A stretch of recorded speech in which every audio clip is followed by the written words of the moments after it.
Morning, Philadelphia. I'm Andrew Salchunas on the Midday Show here on 97.5 The Fanatic, and Howie is cooking.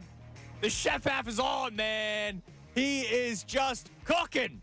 Chauncey Gardner-Johnson, welcome back to Philadelphia, man. Unbelievable the job that Howie is doing.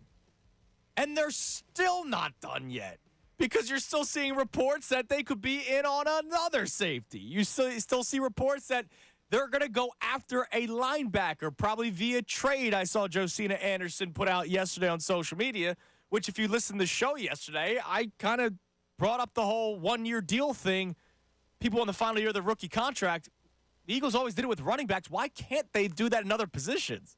We're so focused, so hyper-focused on what the Eagles have done in the past with running backs that when they signed Saquon Barkley, a lot of you, and I understand why, a lot of you were worried about the money and how that's going to impact other positions, especially the defense that needs to be completely revamped, needs to be completely restructured. I get it.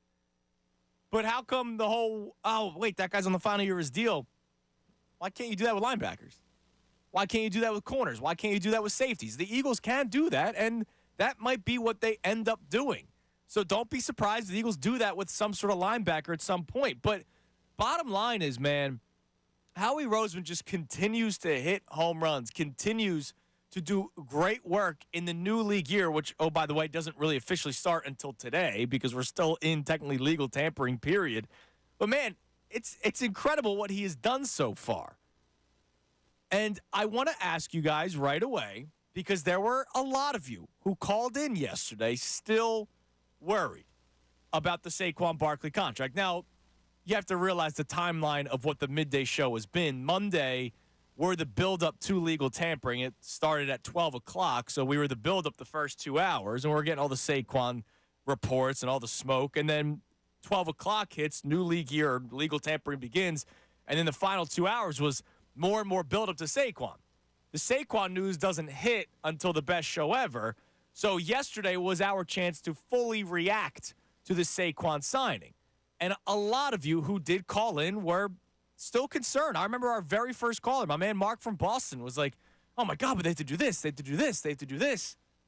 Well, what I tried telling people over and over and over again, even though I'm not in total disagreement with you about the Saquon contract, is, hold on, guys, we got to relax a little bit. When we started the show yesterday, right, 10 o'clock on Tuesday morning, it hadn't even been 24 hours since legal tampering began. But there were a lot of people that thought Bryce Huff and Saquon Barkley, Zach Bond, and that was it. No. You hear all the reports about the Eagles being linked to safeties, linebackers, other players, how he's going to do trades. Josh Sweat's available. Hassan Reddick's available. The cap space, Landon Dickerson's contract extension actually saved $3 million of cap space for this year. So you knew that Howie Roseman, at least I thought I knew, I hoped a lot of you knew, realized that he wasn't going to be done yet. And he wasn't. Because yesterday we get the news that Chauncey Gardner-Johnson is coming back. Got to give credit to CJ GJ for the tweet yesterday. We did a show just last week about his comments, and I asked the question, why is it different this time? Like, normally when somebody says something about us on the way out, that person is an enemy for life. Whereas as soon as Chauncey Gardner-Johnson comes available, we all wanted him back. And I asked the question why it was different, and I love it. Like, I think a lot of people are handling this well, that he makes the team better, and yeah, we might be a little obnoxious, and we own it. So he puts out the tweet last night, a couple hours after the news comes out. It was around 9 o'clock last night. He puts out the tweet. I do owe the fans of Philly an apology. Regardless, this is an amazing place, and we had some memories together. Let's go get us one. Hashtag Fly Eagles Fly. And I think he needed to put out that tweet, even though we were all celebrating the fact that he was coming back before he put out any sort of apology. I think he needed to put it out there because, you know, took a couple shots on his way out. But you know what? Hey, you're going to make our team better. We're all for it. I'm glad that guy's back. I wanted him back, even with the comments being made. My only question was, why is it different this time? But, hey, you know, we put that behind us. He apologized. It's all good, baby. Like, let's go win a Super Bowl. And so even with the Chauncey Gardner-Johnson signing, the team is not done yet. Howie Roseman's not done yet. They could still get another safety. I mean, it's incredible right now. It is so exciting. But I do want to ask a question. You know, I'm going to put excitement for the side for a second, I would love to hear from you guys at 610-632-0975 for two things. Number one, those of you who were still worried yesterday, are you still worried, or are you feeling a little bit better today now that you see that they are adding to the defense, which there was no way they weren't going to add to the defense? The other question I have for the people that weren't necessarily thrilled with the Saquon signing or were just excited for the idea of Saquon Barkley or Patrick Queen. The terms are pretty similar in terms of money. And I know what this city has been wanting at the linebacker position for a long time. I know a lot of people wanted Patrick Queen. I know a lot of people were still calling into the show yesterday wanting Patrick Queen. I know there were people that called in yesterday saying, I would have rather have had Patrick Queen than Saquon Barkley. Well, Patrick Queen is now going to Pittsburgh, which typical that the Steelers go after the top paid running back on the market. It's just amazing. Linebacker, sorry. Thank you, Tom. Patrick Queen goes to Pittsburgh. Typical that the top paid linebacker goes there. I mean, it's just the way they build their team, right? It's just the identity of the Pittsburgh Steelers. It's 3 coaches in 60 years and top linebackers all the time, right? That is the Pittsburgh Steelers way. But the signing of Saquon Barkley, the eventual signing of Chauncey Gardner-Johnson, you aren't going to be able to also sign Patrick Queen. But I know a lot of you wanted him, and a lot of you would have wanted him over Saquon Barkley. Is that still the case today? Would love to hear from you, 610-632-0975. I'm still happy. I'm still excited, right? I was never in the belief that they were going to get Patrick Queen, so I wasn't really bummed out when it came out yesterday and the terms came out yesterday. It happened right after the show ended. I was, picking up, cleaning up my stuff, and Ricky and Bill were coming in, and, we were just sort of talking. All of a sudden, boom, the news breaks that Patrick Queen went to Pittsburgh, and it was similar money to Saquon Barkley. And it was like, oh, all right. I never thought they were going to get him. Now, I didn't think they were going to get Saquon Barkley. Every report that came out, I didn't believe it. And here we are today with Saquon Barkley going to be an Eagle next season. I wasn't all that bummed out because I just kind of never expected it. But I'm also still expecting them to add to the defense. I'm still expecting Howie Roseman to trade for or sign a linebacker and draft a linebacker. He has to do it. I don't think he's going to ignore that. I don't think he is dumb enough to realize that he doesn't need to do it. He has to do it, and he will. So that's what I'm expecting. Well, I would love to hear from you, 610-632-0975. Coming up next, Adam Schefter was on with the John Kincaid Show earlier today, and he talked about what the Eagles have done so far. And I found it pretty interesting. One of the reasons why Saquon Barkley might be here, one of the reasons why Chauncey Gardner-Johnson might be here, was listening to the coordinator. And one of the things I was most excited about when Kellen Moore came here and Vic Fangio came here was the fact that you got 2 veterans. I don't know if Howie Roseman listened to Brian Johnson last offseason. I don't know if Howie Roseman listened to Sean Desai last offseason. I don't know if Howie Roseman should have listened to them this past offseason, right? Like, one's a GM, an established GM that's won a Super Bowl, gotten back to another one, has rebuilt teams a couple of times. And the other guys are first-time coordinators in the NFL. Sean Desai is second time, but, still very young in the NFL. But with Kellen Moore and Vic Fangio, these guys come in with a resume. They come in here and they could probably demand some signings or maybe at least lead them into an area of players that they want. And I'm glad that Howie Roseman is listening. I think that's important. So we'll play you some clips that Adam Schefter said today on the John Kincaid Show coming up next. Also, your calls at 610-632-0975. Are we feeling better today? For those of you who are worried, are you feeling better today? I'm going to give you some cap numbers that we saw today that I hope will make you feel even more better. Or for those of you still worried, just, a little bit better. I'm Andrew Salchunas, the Midday Show right here, 97.5 The Fanatic.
7.5 The Fanatic. Hope everybody's enjoying their Wednesday. Got some beautiful weather coming up the next couple of days. Yesterday was just freaking perfect. I realized a lot easier having a little kid when the weather's nice. Because I just like, go ahead, kid. Run wild outside instead of sitting inside and, playing with the same books and toys all day. You go outside. It's a lot easier. So that's nice. Hope everybody's enjoying themselves over the next couple of days. And I hope everybody's enjoying what the Eagles are doing so far.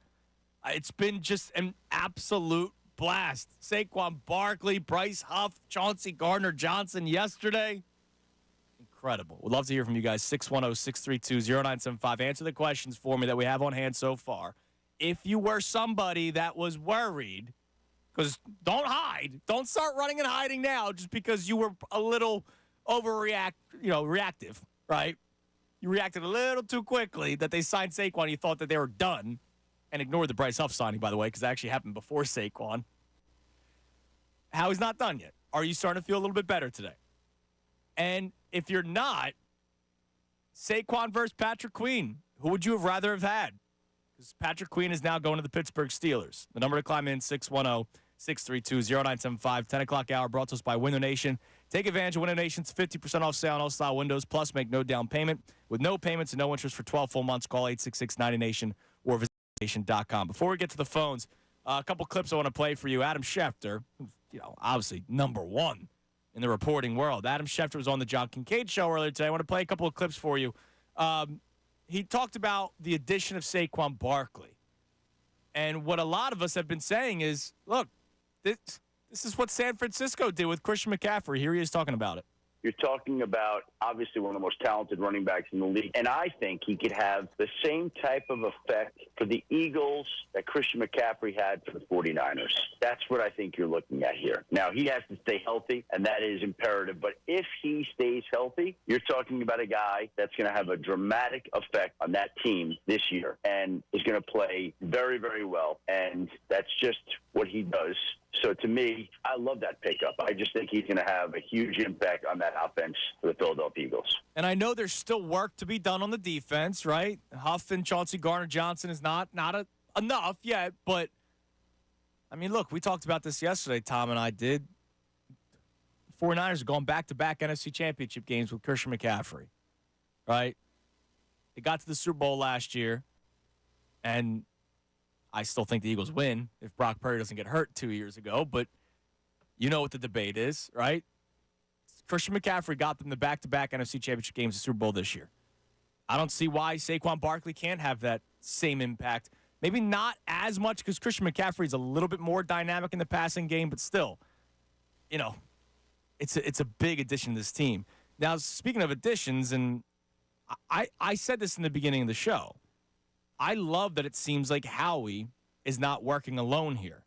Here's Shefty talking about how Howie, even though it's ultimately his call, is working with the guys like Vic Fangio and Kellen Moore. They have two new coordinators in Kellen Moore and Vic Fangio. And, of course, I think you're trying to go out and get guys that the coordinators believe in, that they think will help run their systems and be effective. But I also think this is just a team that knows that it crashed and burned, and it's going to be ultra-aggressive to get back to where it was last year, to do whatever it takes. And they identified a lot of guys that they really liked. But I think they factor in what the coordinators want. I'm sure they asked them, hey, who do you like in this class? And, I think this guy can help our system. But ultimately, the front office's job is to identify the players that they think are going to help. They take the input of the coaches, and they come back and they make the moves that they have. And who was it, Tom? Good morning, Tom. What's going on? Hi. Was it James Palmer or Tom Pelissar? Somebody said on the NFL Network that Saquon was basically, here you go, Kellen Moore. That was Palmer. James Palmer. Yes. Yeah, he basically reported that they did this for Saquon Barkley. Yep. Right? We played the clip yesterday. That's right. Like, it makes sense with his style of offense. Not just the RPO game, but also just straight up play action, right? Like, and how dynamic Saquon Barkley is and how defenses have to pay attention to him. Good. Like, this is how it should work. But then again, I don't blame Howie last year if he didn't really listen to Brian Johnson and Sean Desai. You mentioned how it should work. Not every single instance. Like, I feel like Kellen Moore and Vic Fangio have earned that right. These are guys. More cachet. Yeah, guys with some experience. Kellen Moore's been a play caller for, 5 years? Yeah. Fangio's been a D coordinator since the 90s. Yeah, so I think those guys earn that right to have a little bit more input. I'm not going to say make the decision, but have a little bit more input to Howie Roseman of the guys that they want. 2 first-year coordinators, one of them a rookie and Brian Johnson, and one of them for the second year being a coordinator. Second year, and it's not like he was really well known when he was with Chicago. I think it would be a mistake to give those type of guys full say, or at least even more of a say when it comes to some of the personnel being. Which is why, I'm pro-veteran coordinators, period. Like, when Nick Sirianni first came here, I was upset that it was Shane Steichen and Jonathan Gannon. Now, look, it ended up working out. They get to the Super Bowl in the second year, but I was kind of concerned that it was a rookie head coach with a rookie offensive coordinator. Was that his second time, because he's with the Chargers before, I think, Steichen. But Gannon was a rookie defensive coordinator. I'm like, all right, this is a little concerning. No, it worked out. They got to the Super Bowl in the second year. But sometimes when it's all youth, it might not work out. So now you have veteran coordinators with still a young head coach. I know Sirianni's been here for 3 years now, and he's been to a Super Bowl, but he's still a young head coach, still learning the ways of the league. You may have seen why there might have been a downfall last year. He couldn't control everything, and now he's just the head coach, and he allows Vic Fangio to be the head coach of the defense, Kellen Moore the head coach of the offense, and Nick Sirianni makes sure everything else is going well and that the windows are clean. That's what he can end up. That's his job. That's what his job is. Now, one more clip to play for you from Shefty, because everyone's still worried about the linebacker position, and I'll ask Tom the Saquon Barkley, Patrick Queen question. Shefty talking about the linebackers and how, don't worry, the Eagles are still monitoring the situation. I think at this point, I'm sure they're looking, but you're just kind of waiting. Like, just because it's the second day of free agency, third day, doesn't mean you have to do anything. Like, there's going to be a linebacker sitting out there the week before the draft that hasn't found a home, that gets anxious and like, yeah, okay, let me you know what, this team needs one. Or maybe they just wait till after the draft and there's a team that needed a linebacker that didn't get one in the draft, and the linebacker's like, wow, they're light at the linebacker spot, I'm going to go there. So, I mean, there's a few ways to look at this, but, Philly will be monitoring and looking for sure. I just don't know how imminent something like that could be. It doesn't have to happen today. It doesn't have to. I've talked about the one-year deal thing, the guy in the final year of his rookie deal. We saw it last year with DeAndre Swift. The Lions draft Jahmyr Gibbs after signing David Montgomery. Obviously, the guy that's already there is the odd man out, and that's DeAndre Swift. So there could be another team that drafts a linebacker. There might be a linebacker that's the odd man out, a guy that might not be the best linebacker, but a guy that might not be the worst. And at some point, you have to get some guys that are third or fourth tier players to end up being starters, because if you're going to go top of the line running back and wide receiver and quarterback and lineman, some positions are going to take a hit. But don't worry, they're going to get a linebacker. It's not going to be Nakobe Dean, Zach Bond, and Tom Alvord. All right, that's not going to be your linebacker. They could be so lucky. Hey, look, I could see you going sideline to sideline. I think you got it. Tough. All right. Let's go to the phones, and then I'll ask you the question about Saquon and Patrick Queen. But the phone lines are open, 610-632-0975. Mike and Delran. What up, Michael? What up, brother? How you doing? Yeah, we had this conversation 2 days ago, right? It was before. Was it right before we talked? And then I texted you, I guess, after Saquon. Yeah, we talked before Saquon. Yeah, I wasn't worried. I was just confused. You know what I mean? Because like we said, we just don't run the ball. Like, if you would have asked me if running back was in our top 10 problems last year, I would have said no. But right. I was excited about it. I love C.J. Gardner. Now I'm excited, right? I went from confused to excited. Mm-hmm. And I agree. Like you said, Nick Sirianni's a young coach, right? Like, I think, what's he the best at? Like, what is he good at? And in my opinion, so far, I thought it was keeping the locker room happy and excited, and the guys like they would lead, like he could lead them, right? Last year, he had to get involved in too many X's and O's. I just don't think he's good at that yet. No, he might not, and he might never be, and that's okay. Like, he won't be he's not the first head coach that isn't calling plays, that can handle everything else. The problem is, I think he had 2 very young coordinators last year that he needed to get more involved. And then when he saw the defense struggling, even though they were 10-1, he was like, oh, I got to lean on Matt Patricia here. And look at what ended up happening. Whereas now, with Fangio and Kellen Moore, he might still get involved with Kellen Moore. But if I'm Vic Fangio, I go, yeah, kick rocks, Nick. Like, I got this. See at the end of the game, bud. Right, yeah, exactly. Oh, you're saying what to me? I was coaching football before you could walk. Like, he would say something like that. I'm just getting excited. It's exciting. And Howie's cooking. Howie's doing what Howie does. He does things. It might not always work, right? But he's had times where it was won on Super Bowls and times where we had a terrible season. But right now, I think he's cooking, and I'm excited. Go Birds. Yep, go Birds. Thanks, Mike. I appreciate it. And again, it's not just free agency. We've seen this guy make draft day trades every single year, and we're always surprised by him. Did anyone think they were going to trade for A.J. Brown? Anybody? No. Now, do I think they're going to go out there and trade for some top linebacker? I don't know, but he's going to make moves. He could make moves before the draft. He could make moves during the draft. He could make moves after the draft. I talked about it yesterday. Patrick Robinson ended up being a slot corner for you the year you won the Super Bowl. They signed him 2 weeks before the season started. And I remember being concerned and I overreacted when he said he was only at 75%, and it was like the week leading up to the season. I was like, oh, God, like that's not good. Look what ended up happening. Made arguably the biggest play during that entire playoff run, the pick six against the Vikings when they're driving downfield and might go up 14-0. And who knows how that game plays out if he doesn't do that. So it's all right. Like, be patient. It's funny, Tom. I'm going to call out the older generation here. Uh-oh. You know what? Screw it. So I'm what? Millennial? What's above me? Gen Z? Gen X? Gen X? No, that's X, above X you. Z. So above me. Boomer. Baby boomer. Baby boomer. A lot of you are always, you millennials. You want everything handed to you. Microwave society. You want everything done right away. I don't know, Tom. Like, I believe there were some callers just based off the tone of their voice and the sound of their voice that may have been older than you and I yesterday. It's probably fair to say. And, they were upset that Howie didn't sign 12 players yet. Like, take it easy. Relax. Like, why, you want everything handed to you. Some things, yeah. But I also realize that sometimes we got to be freaking patient. Let the guy work. He is not done yet. Let's go to Tony in West Philly. What's up, Tone? Jonas, good morning. How you doing, brother?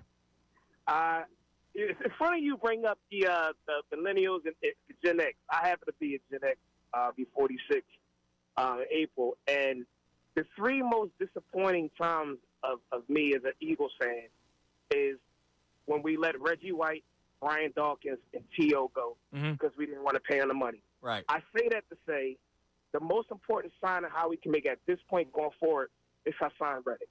If we added Patrick Queen yesterday, it would mean nothing if we let Hassan Reddick go. Hassan Reddick is the best player on our defense. Hassan Reddick wants to be here, and he deserves a raise.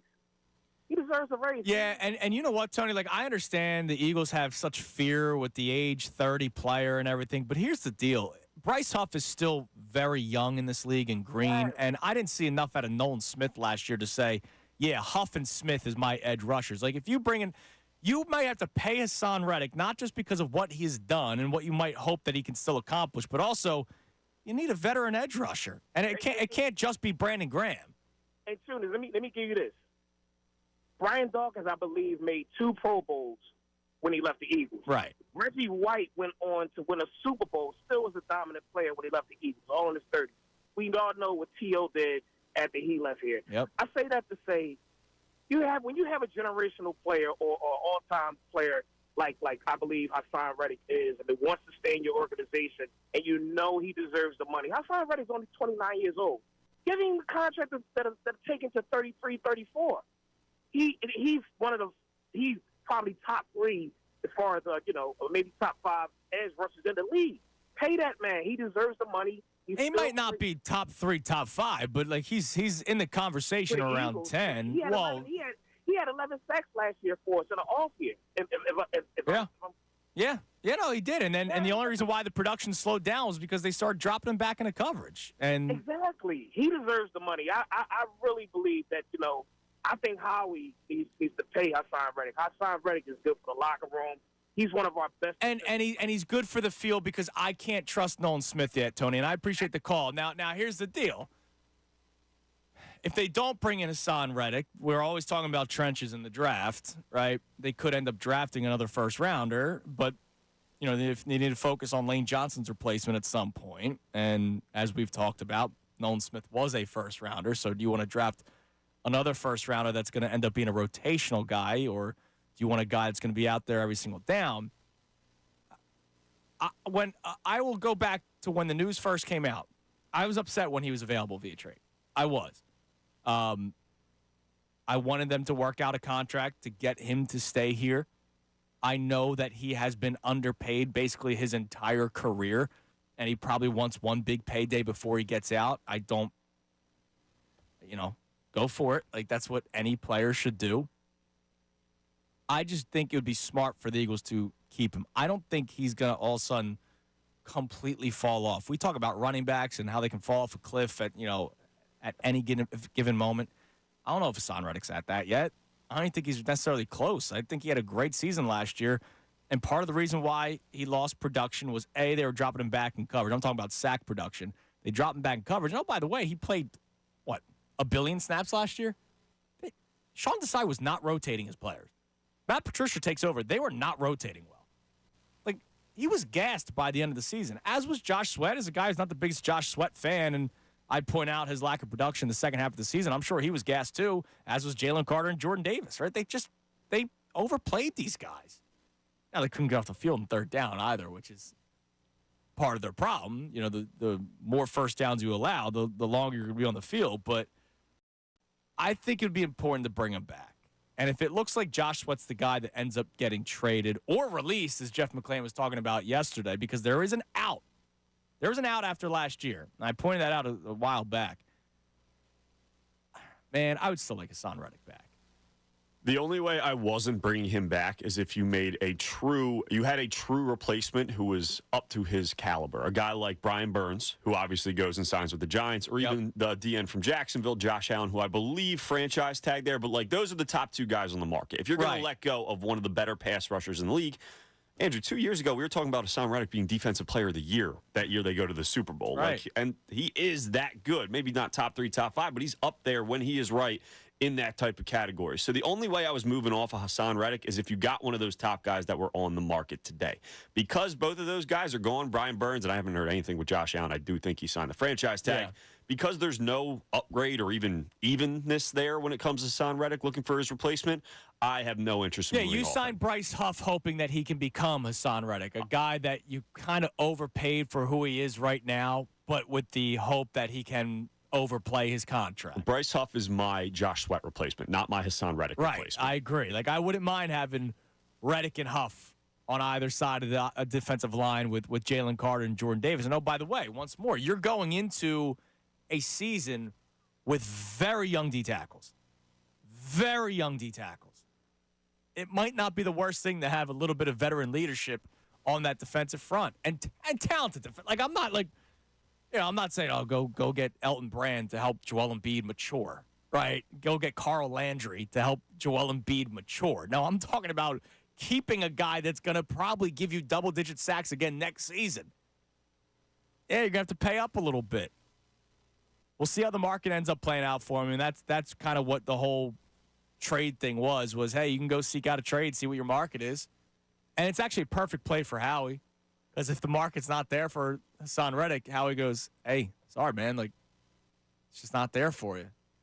Yeah, and I think someone similar to his age, not quite on his level, Daniel Hunter, I forget how to say it, from Minnesota. He signed a 2-year, $48 million deal yesterday. Same exact age as Hassan Reddick, by the way. Yeah. Now, again, Hassan is better than Hunter, but there it is. It's not a huge long-term deal where he signs 4 or 5 years or something like that. So maybe and it can be 2 years added to the 1 year that he still has left. Then it ends up being a 3-year contract. So maybe it's not going to be a 4 or 5 type year extension that they sign him to. Maybe it is just going to be a 2-year extension. And I'm completely because then he's 32 years old at the end of it. That's nothing. Right. It's not like he's 35. Right, exactly. And look, Brandon Graham is 35, 36, still playing. Double-digit sacks 2 years ago. Right. All right, so I want to ask you the question. It was right after we got off the air. Awesome. That Patrick Queen goes to Pittsburgh.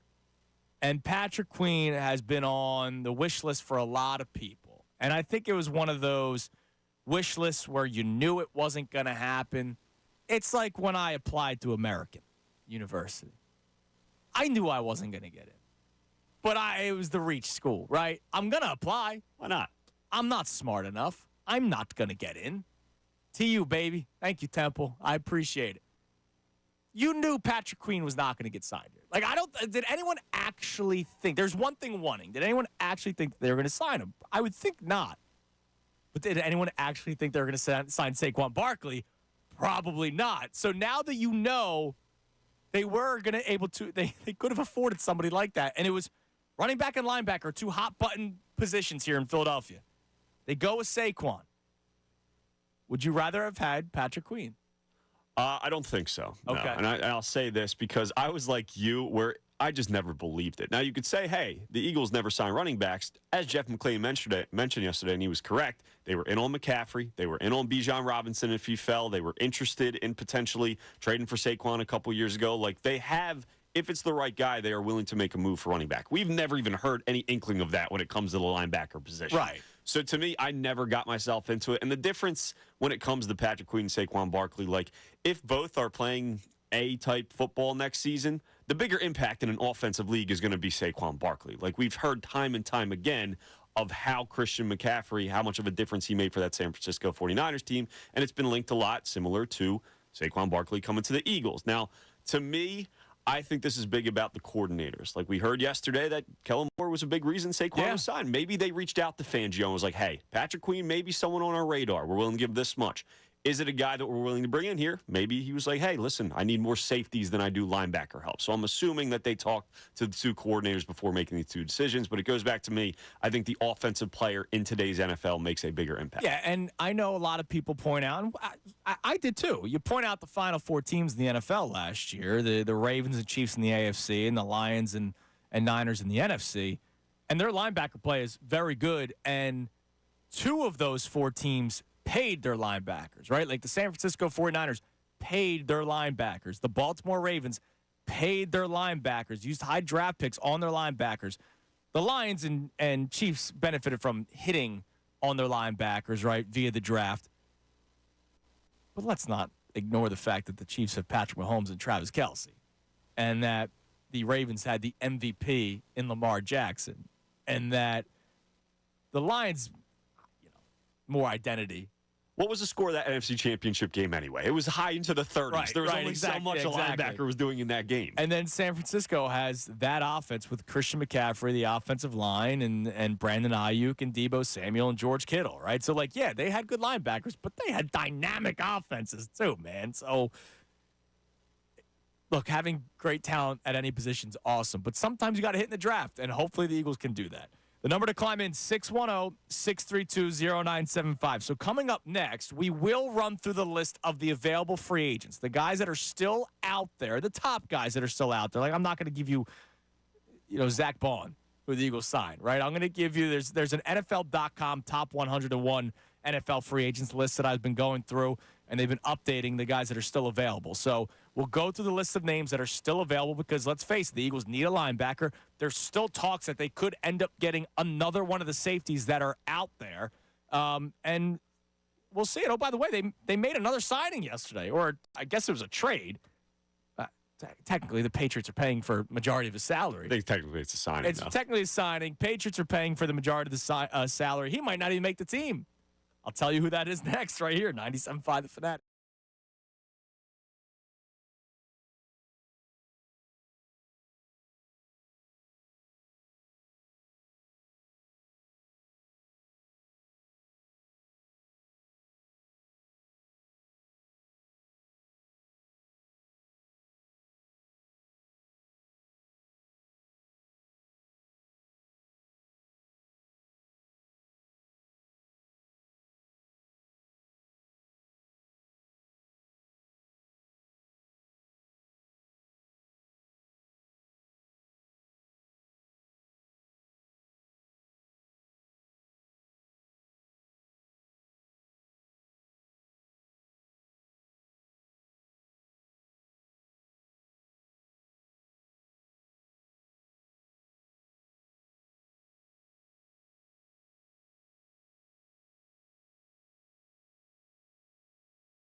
It is 10:51 on the Midday Show, 97.5 The Fanatic. I'm Andrew Salchunas.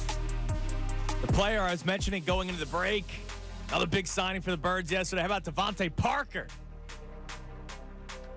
Great. Third receiver who might not even make the team. We'll find out. They still should draft a receiver. They should draft a slot receiver, like a guy that can literally play in the slot, one of those small, scrappy receivers that always finds the line, the first down marker. I've only been asking for that for like 5, 6, 7, 8 years now. Like it's nice to have that kind of guy. So the Eagles signed Devontae Parker yesterday. I think they're only paying him $1 million, $1.2 million. So he might not even make the team for all we know. But another move that the Eagles made yesterday, picking him up. All right, so we'll get back to the phones in a second. But I want to run through the list of some of the free agents that are still available and at the positions that we're going to still be keeping an eye on. Now, I'll just kind of go in order of the defense. And so let me start with edge rusher. Because there's still thought that both Hassan Reddick and Josh Sweat could be gone, right? Which means you have Bryce Huff and Nolan Smith and Brandon Graham, which I don't feel comfortable with going into a season when I have a Ferrari at offense, right? For all of you who are concerned about the defense, yeah, I would be concerned if my defensive front, because people keep on pointing out that Vic Fangio scheme is a 3-4 defense. It'll be Huff and Nolan Smith and Jalen Carter. I also wonder if they could move Jalen Carter around and try to turn him into like an Aaron Donald kind of guy that they can move all over the place. I mean, he wouldn't be the first defensive tackle that started lining up on the outside. We've seen DNs line up on the inside. Brandon Graham's done it. Is that something you can count on year 2, though, especially after the way last season ended? 9th overall pick, damn it. I hear you. It was a drop-off. 9th overall pick. Let's go. Well, I don't know, Scott Kingery situation here. I think that was a rookie wall. I don't think it's a Scott Kingery. I think that was a rookie wall. But the other available edge rushers that are still out there. Now, this name's still intriguing to me, and I wonder if it's one of those let's do a 1-year prove-it deal because he is not getting the money that I think he wanted, and I think what happened with San Francisco didn't help him, but Chase Young is still an available free agent, a guy that obviously was very highly sought out of coming out of college, was hurt a lot with the Commanders, never really played to that level of expectations, but he was banged up a lot. Then he goes to San Francisco and was okay. He wasn't great. There was that moment in the NFC Championship game where it looked like he was kind of jogging after, a ball carrier, and everyone was like, whoa, what's wrong with this dude? It's the NFC Championship game. He's still out there. I'm not saying I need to go get Chase Young, but I wonder if both Reddick and Sweat are gone, and they're still looking for cheap options, depending on how the market plays out. Chase Young is one of them, and the other guy is Jadeveon Clowney, who he seems like a guy that will sign at any point every year. I love the write-up in NFL.com. They have him as the 42nd overall free agent. He's in the neighborhood that features several veterans on 1-year deals who will probably outperform all those first-round rookies we spend months dissecting before the draft. So maybe not here. He'll probably get he was with Baltimore last year, the team that got to the AFC Championship game. So he'll probably go to a contender, I would imagine. But those are probably the 2 biggest names that are still available at edge rusher. And that's only if you're not bringing back both Reddick and Sweat, which I'd rather have Reddick. Yeah, exactly. It's tough. As a Hassan Reddick replacement, am I intrigued by Chase Young? Sure. Intrigued with the prospect of what if he gets back to what he was supposed to be. He was, in his defense, banged up a lot in his, rookie contract. And what's that contract going to look like? So I saw when the free agency period, or when the season first ended, you see all the here are the free agents going into 2024 and their expected value. All the edge rushers were 4 or 5 year deals, right? And then Chase was like 2 for 26. And I remember saying on the air, I was like, wow, that's it. But I realized people started thinking less of him, especially after his performance with San Francisco, and that's the team. Like, they literally put in the write-up, if San Francisco couldn't save him, who will, right?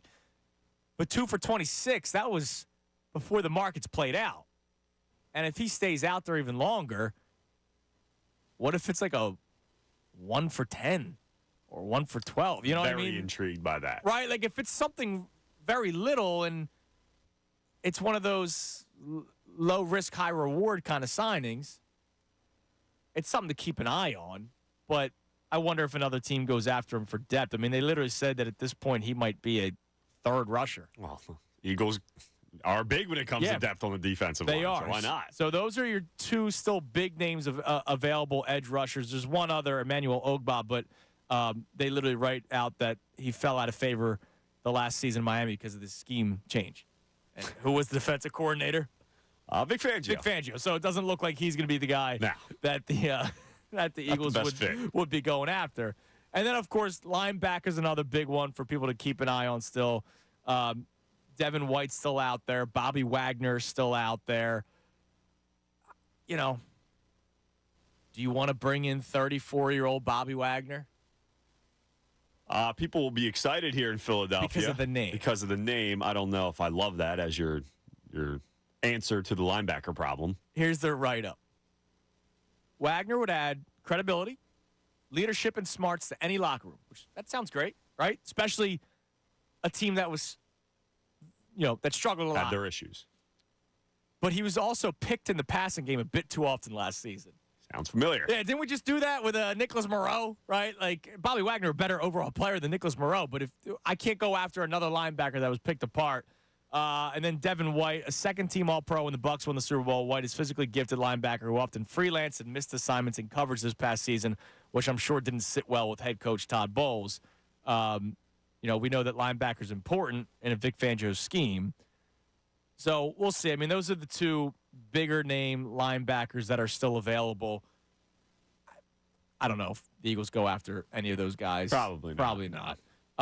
And then, I mean, corner's always something to keep an eye on just because we don't know what the future is for James Bradbury. I still wonder if they try out some of the younger guys that are here. I love how a lot of people made the point that Chauncey Gardner-Johnson is a safety/nickel corner. And I wonder if he could be used as kind of like the Swiss Army knife on the defense for Vic Fangio, which he was kind of used as here with Jonathan Gannon, a guy that you can move all over the field because he can play so many different positions. But the available cornerbacks still, Kendall Fuller, Stephon Gilmore, those are your top two. I feel like Gilmore is more of a you want to win now. And, do the Eagles, I think they believe that they can still compete. Do they go after a 33-year-old who was actually still very good last year with the Cowboys? Yeah, but if this happens, for a corner to come in, I would think Bradbury's probably gone at that point. Do they replace Bradbury with a 33-year-old? No, I don't think so. Steven Nelson was very honest with his I wouldn't count on that lack of wanting to play in Philadelphia. CJ came back, right? though. Yeah, exactly. Yeah, but he's built for it. That's true. Steven Nelson literally said, "I'm not built for Philadelphia." Christian Fulton, another guy that's available. Adoree Jackson. Like, there are well-known names that are still out there for a cornerback. It's just, what do the Eagles end up doing? I mean, we'll quickly find out, I guess, as the offseason continues. And then safety, you still have to keep an eye on because the Eagles are still mentioned as a guy or as a team that still needs another safety, even with the Chauncey Gardner-Johnson signing. And so the names that are out there, Cameron Curl is a guy that's out there who might actually make sense. Now, I don't know what his pay is. Like, he's a solid player.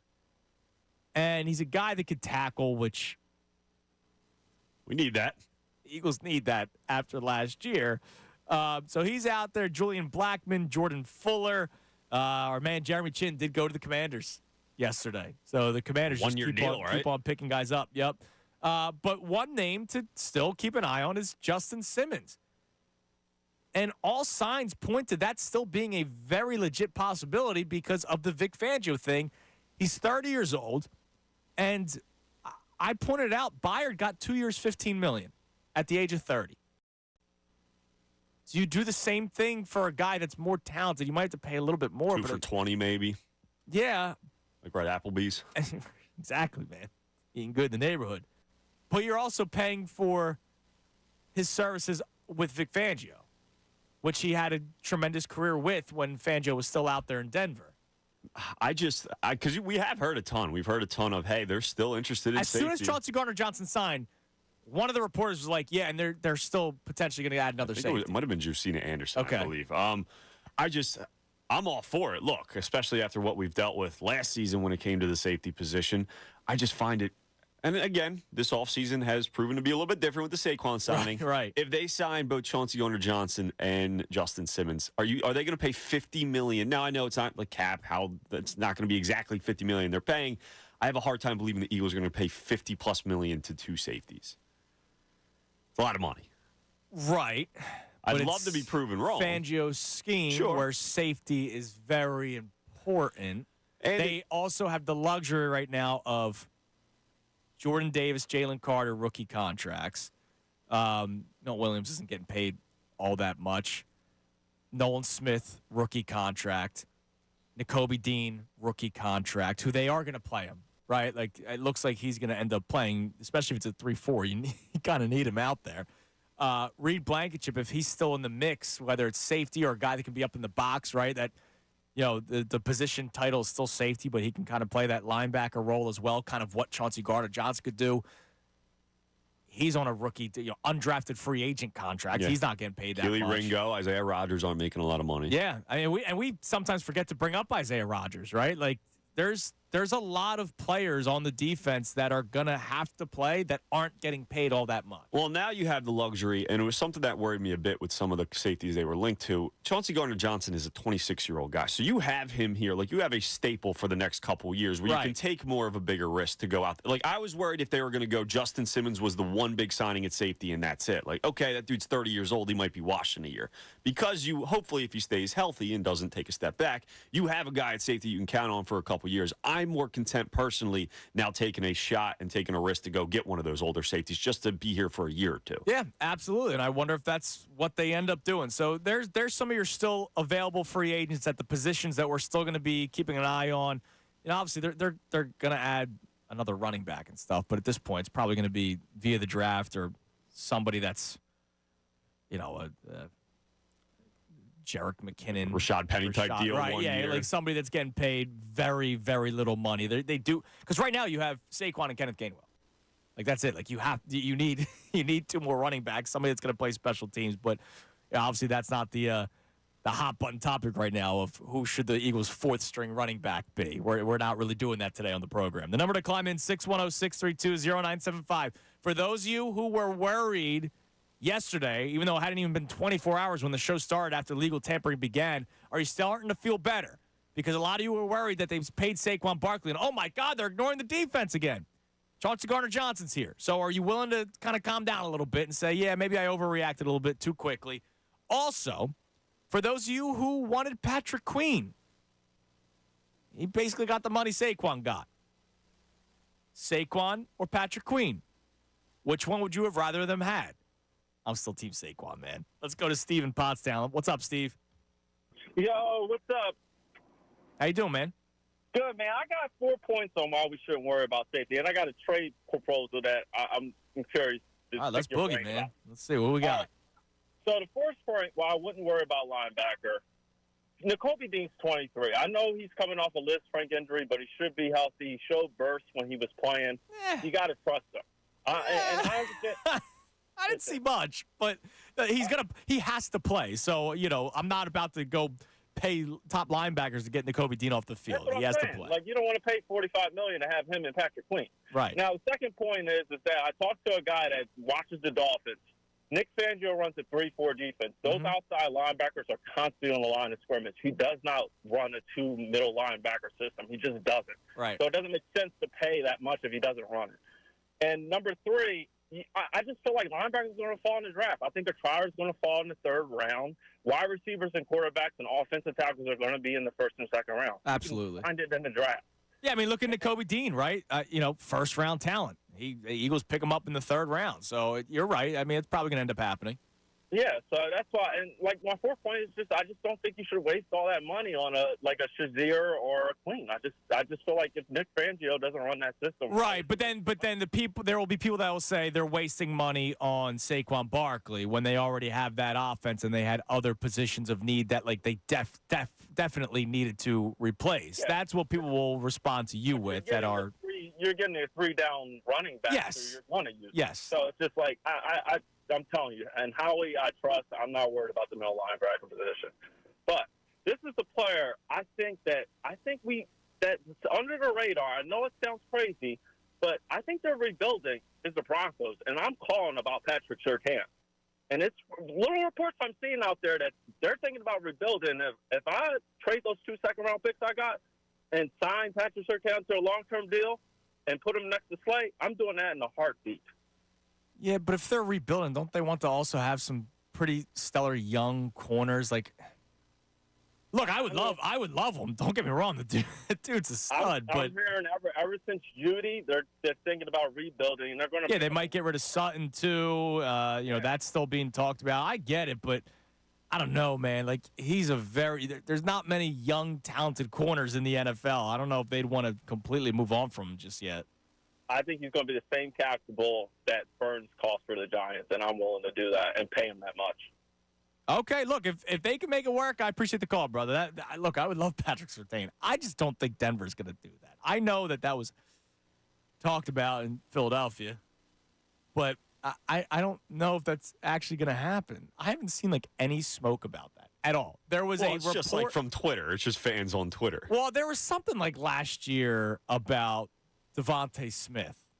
I know I'm not even talking about the A.J. Brown one. I'm talking about the Devontae Smith thing. Like, all right, A.J. Brown's the guy. Maybe they could just kind of flip. Obviously, they have to make other stuff work, like draft picks and stuff. But Devontae goes there, especially if they fell out of love with one of the two receivers. But that's. I don't think that was ever reported. Yeah, that was during the regular season, and now I don't know if Denver moves on from him. Yeah, I mean, that's, you need some good players. Even if you're having a rebuild, you need some good players. Well, yeah, you want to build off of something. Yeah, like he's one of the top. He's 23 years old, man. He's one of the top corners in the league already. Right. Like look, if he's available, hey, Josh Sweat in a second-round pick, I'm all for it. Let's do it. Let's boogie. But I don't see that happening. He's playing his fourth year, and there's a fifth-year option, which, they'll work something out before that, I'm sure. Franchise tag or something. Yeah, franchise tag, or they'll extend them during at some point during the season.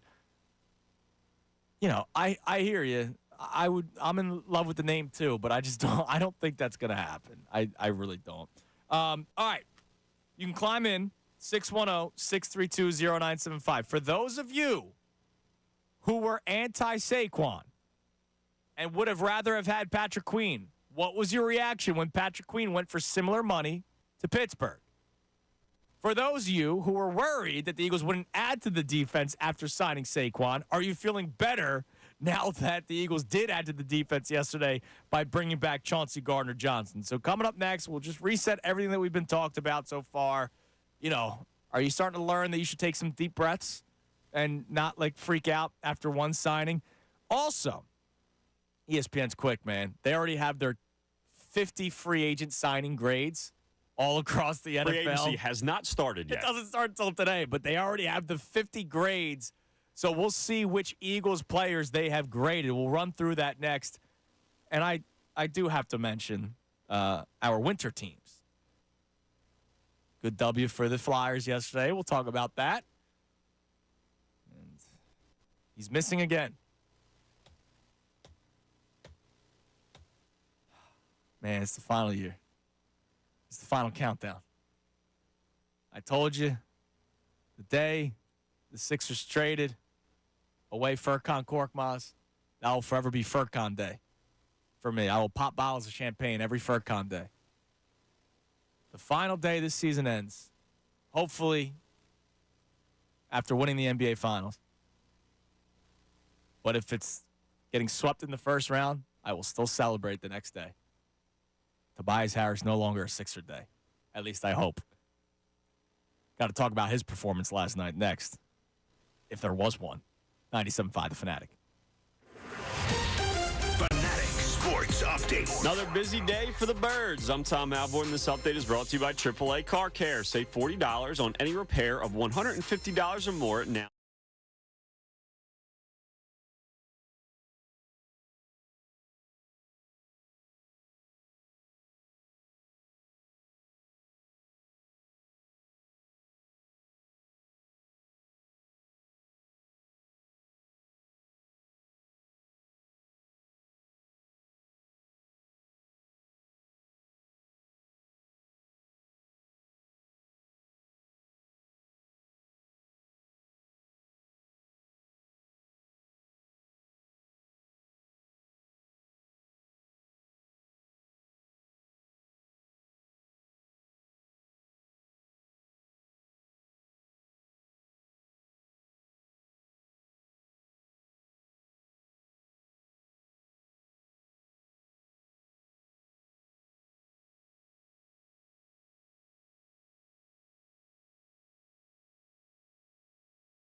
Show 97.5 The Fanatic. I'm Andrew Salchunas.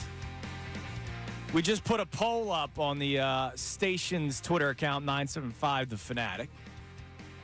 Not that I know everybody's going to be listening and we'll only read the tweet and we'll react so calmly. Right, Tom? Everyone's just going to be so cool. Can't wait. Everybody's going to be so cool with it.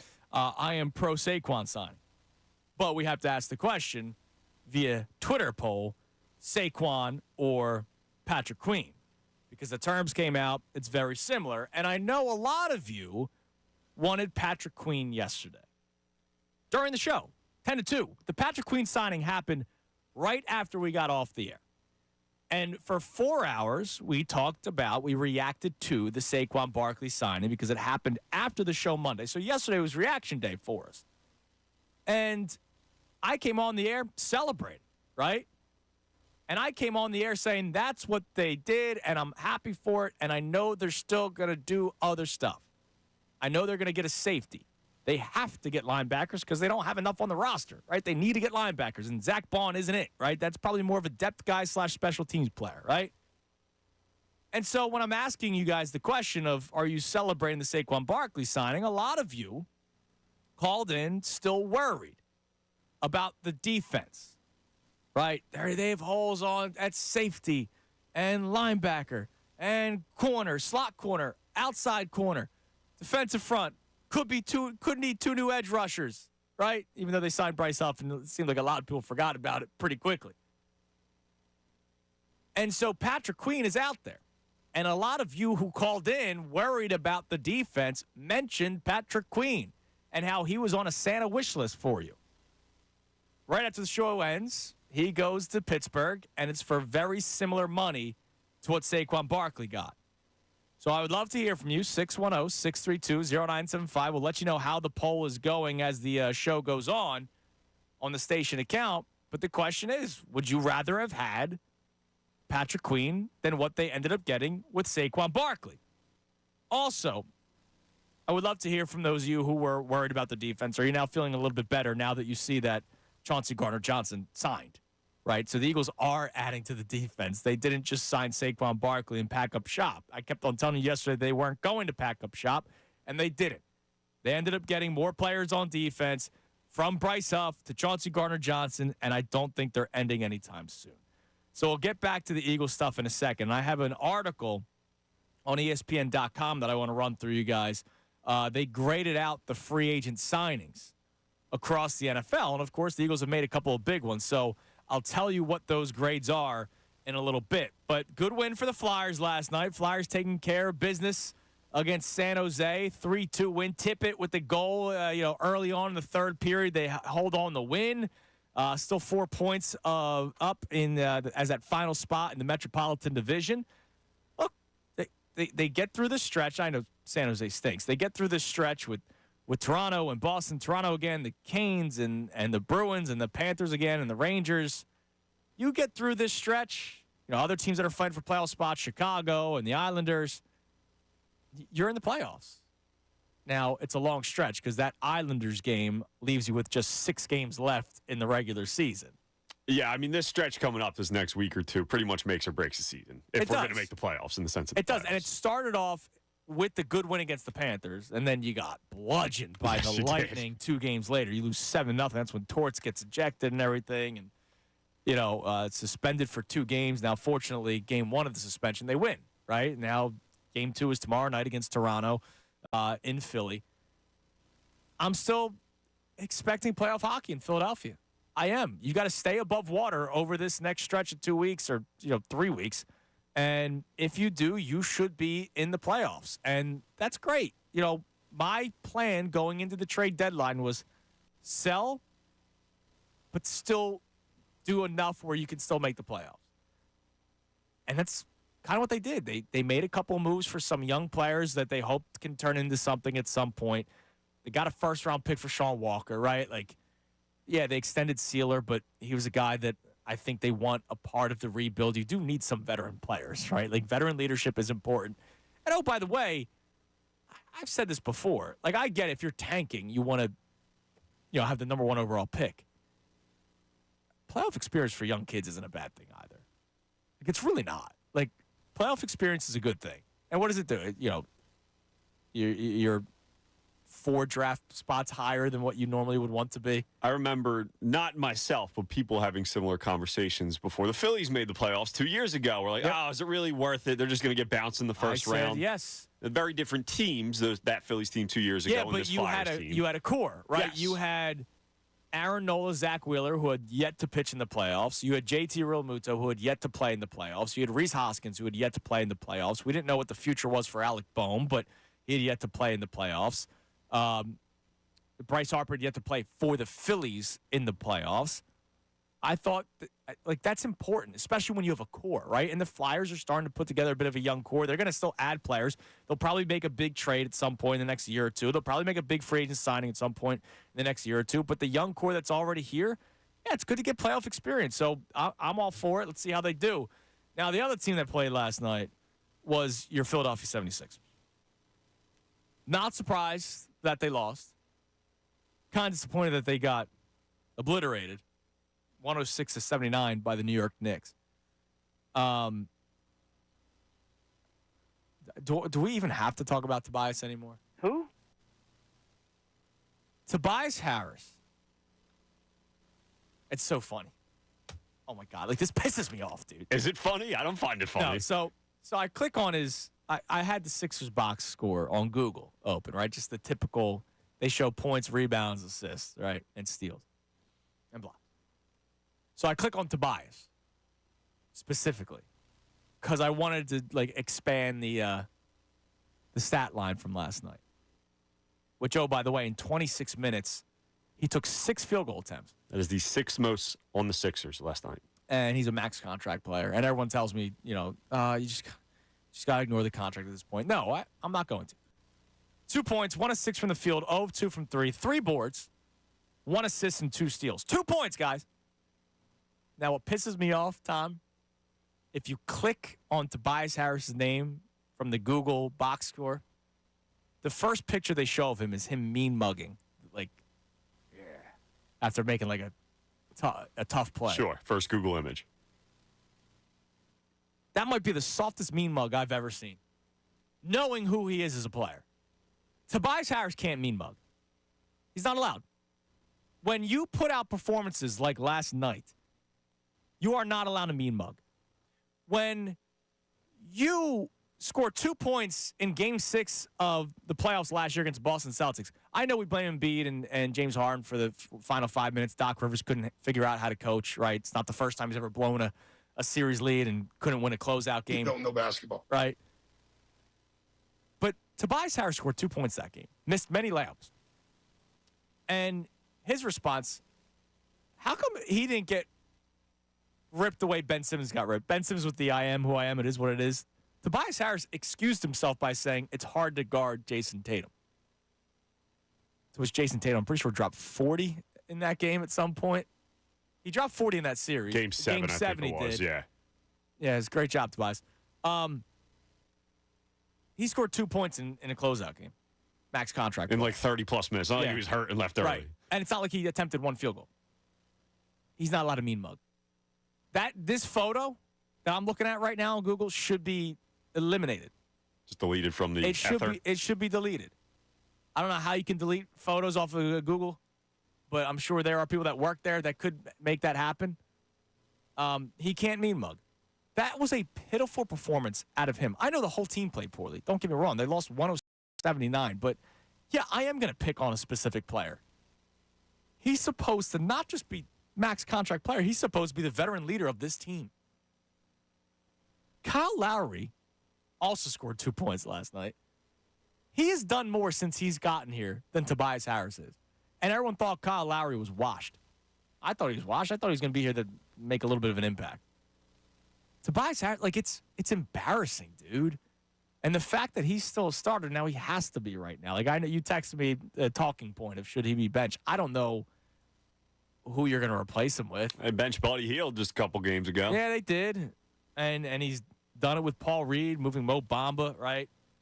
But, I don't know who you're going to play over unless it's Nicholas Batum. And then Tobias comes off the bench.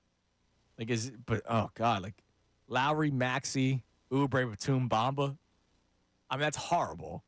And it was going to be this way. I tried telling you when Embiid went down, I said to the anti-Embiid crowd, all right, this is your chance. This is your chance to see what they look like without Joel Embiid. And it's been horrible. Yeah, I think they're like 10 games under 500. It's horrible. I told you. All the Embiid haters. But my God, dude, Tobias Harris, it's a joke at this point. It's abysmal. You know what I'm preparing for, and I'm not even kidding. This isn't me wishing it or anything like that. We know Morey's relationship with Tobias Harris. We know how much he backs him. After, Maxi's 50-point night, Morey put out Tobias's stat line and the crumble cookie stuff.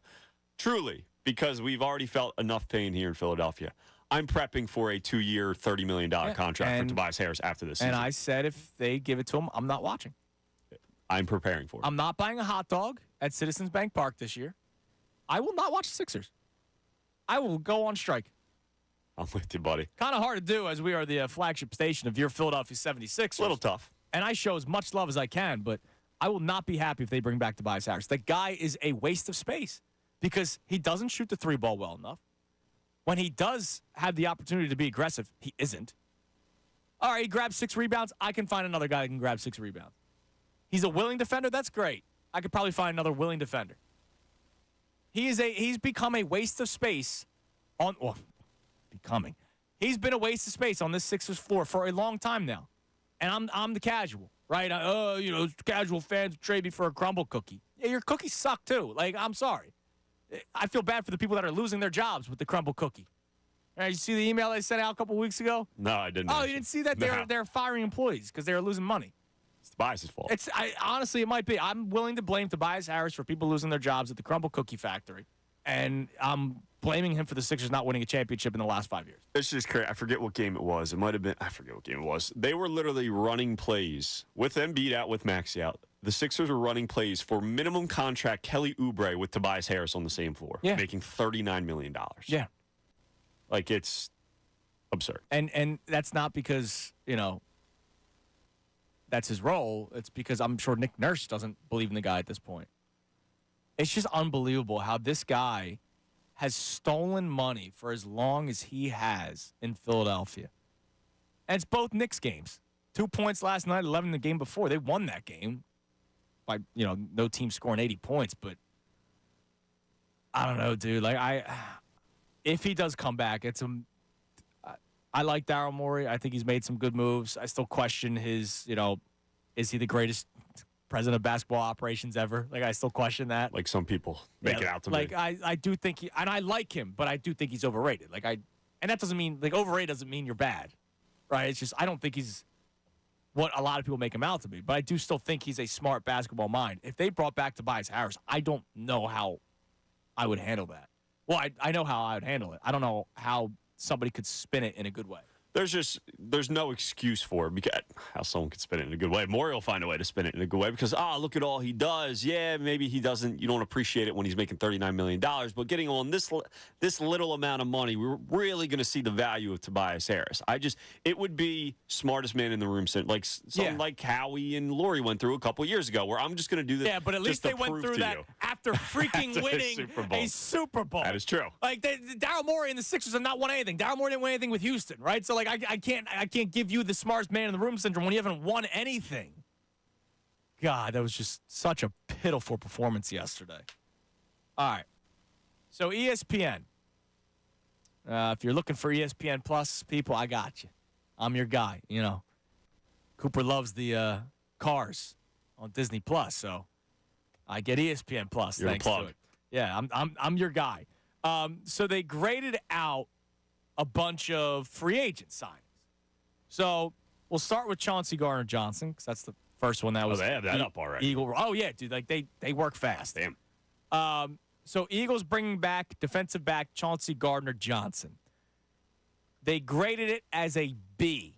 The deal, 3 years, $33 million. So here's the write-up regarding Chauncey Gardner-Johnson. Gardner-Johnson returns to Philadelphia after a 1-year stint with the Lions. He played just 3 games for Detroit in 2023 after tearing a pectoral muscle in Week 2, which opened the door for rookie Brian Branch, could have been nice here, to slide into the starting lineup. Now Gardner-Johnson returns to Philly where he helped form a dominant secondary during the 2022 season. A fourth-round draft choice in 2019 by the Saints, he's become one of the league's best slot defenders. His 2022 season with the Eagles saw him grab 6 picks, tied for the most in the NFL. The ball skills to flip the field will come in handy as the Eagles tied for 25th in team interceptions last season with 9. Unbelievable. They had 9 as a team last year. He had 6 by himself 2 years ago. And he didn't play the full year 2 years ago either. Games. A revamped secondary is a huge priority for the Eagles this offseason, and bringing back a familiar face should be a huge boost to the overall talent of the group. Doing so at a maximum average value of $11 million per season is also a win for Philly. While the deal is slightly north of 3 years, $30 million contract given to nickel defender Kenny Moore II by the Colts, it is in line with the player Gardner Johnson was before injury in 23. Now the Eagles will be set on the 26-year-old to lead a defensive backfield that could feature 4 new starters. So looks like even though the grade's a B, the write-up seems very I mean, the biggest thing is the injuries, right? Like, that's the biggest concern with Chauncey Gardner-Johnson is that he missed time with Philadelphia 2 years ago, and he missed a lot of time with Detroit last year. If he doesn't miss any time with Detroit and puts up similar numbers, he probably would have gotten paid, like, even more money. But it's, B's fine, I guess. I think that's fair, honestly, because there are major issues or potential issues with those injuries. And, like, I understand the thought process of that, where, when he's on the field, when he's healthy, he's a game wrecker. He's a game changer. They desperately needed that last year, They man. did. And they didn't have anyone in the secondary. And for many reasons, right? So here's why it's a good signing for the Eagles. Number one, position of need. Like, you needed a safety, right? Number two, when he was here in Philadelphia, Jonathan Gannon is a Vic Fangio disciple, so he knows that Vic Fangio scheme. Number three, not only did they need a safety, they needed a safety in a Vic Fangio scheme that can play kind of all over the field. He can do that. Slot corner, can play up in the box, not up in the box where he's going to, make one-on-one tackles, in like an Oklahoma drill, but he's a guy who can move around. He can, do all kinds of stuff. And, of course, we know that he is a ball hawk as a safety, which is something that they desperately needed because they weren't forcing turnovers last year. Part of the reason why teams didn't get off the field on third down, the Eagles' defense didn't get off the field on third down, is because they couldn't get stops and they weren't forcing turnovers or anything. Other than the Sidney Brown pick 6 late in the season. Yeah. Do you remember any turnover from the season? Like James Bradbury, that pick against the Bills with Josh Allen, that's the only other one I remember. That was a big play. The Jalen Carter fumble recovery for a touchdown. Where they lost by 3 touchdowns to the Cowboys? Yes, and that was their only touchdown all game. Correct. They wasn't even offensively. Those are very, very few. Reed Blankenship, the game sealer against the Commanders, the first game. I see. And I'm even an anti-Reed Blankenship guy, and I remember a Reed Blankenship pick. There wasn't. They had 9 interceptions last year, and so that's a good move. But I think one of the more important values of them, which I know this isn't number one, but that team got punked when the 49ers walked on that field last year. Yes, they did. And as somebody who got really annoyed with Chauncey Gardner-Johnson after he left, before he even made the comments about Philadelphia fans, like just the whole how he was on social media before he signed, like doing the Photoshop jerseys and all that kind of stuff, when we all wanted him back, right? We all wanted Chauncey Gardner-Johnson back. But even though I felt a certain type of way about him last year, he would not have allowed what the 49ers did. He would have gotten somebody's face, and that would have done, it would have been how many times have, welcome into Fox Game of the Week. Before the game, this was going on at the logo, right? Like, How many times have you seen that? Often. With all the anticipation, all the hype going into that game, I understand want to try to stay on your business, but there's all that hype. All the eyes in the world are on this game because of everything that San Francisco said. It's the rematch of the NFC Championship game. It's the, put it out in the line, right? Like the 49ers are saying that they would have won had Purdy been healthy, right? So it's like, all right, let's see if this is actually true. They walk on the field and they're like, hey, guys, stop. Like, get over there. This is our side. A guy like Chauncey Gardner-Johnson probably doesn't let that happen. Or there's at least a different response, right? And they might have needed an attitude adjustment too. And that guy brings it. So I think that's also an important piece that's not written in that article. And it's because these guys aren't living day to day like we are, right? Like, it's more memorable.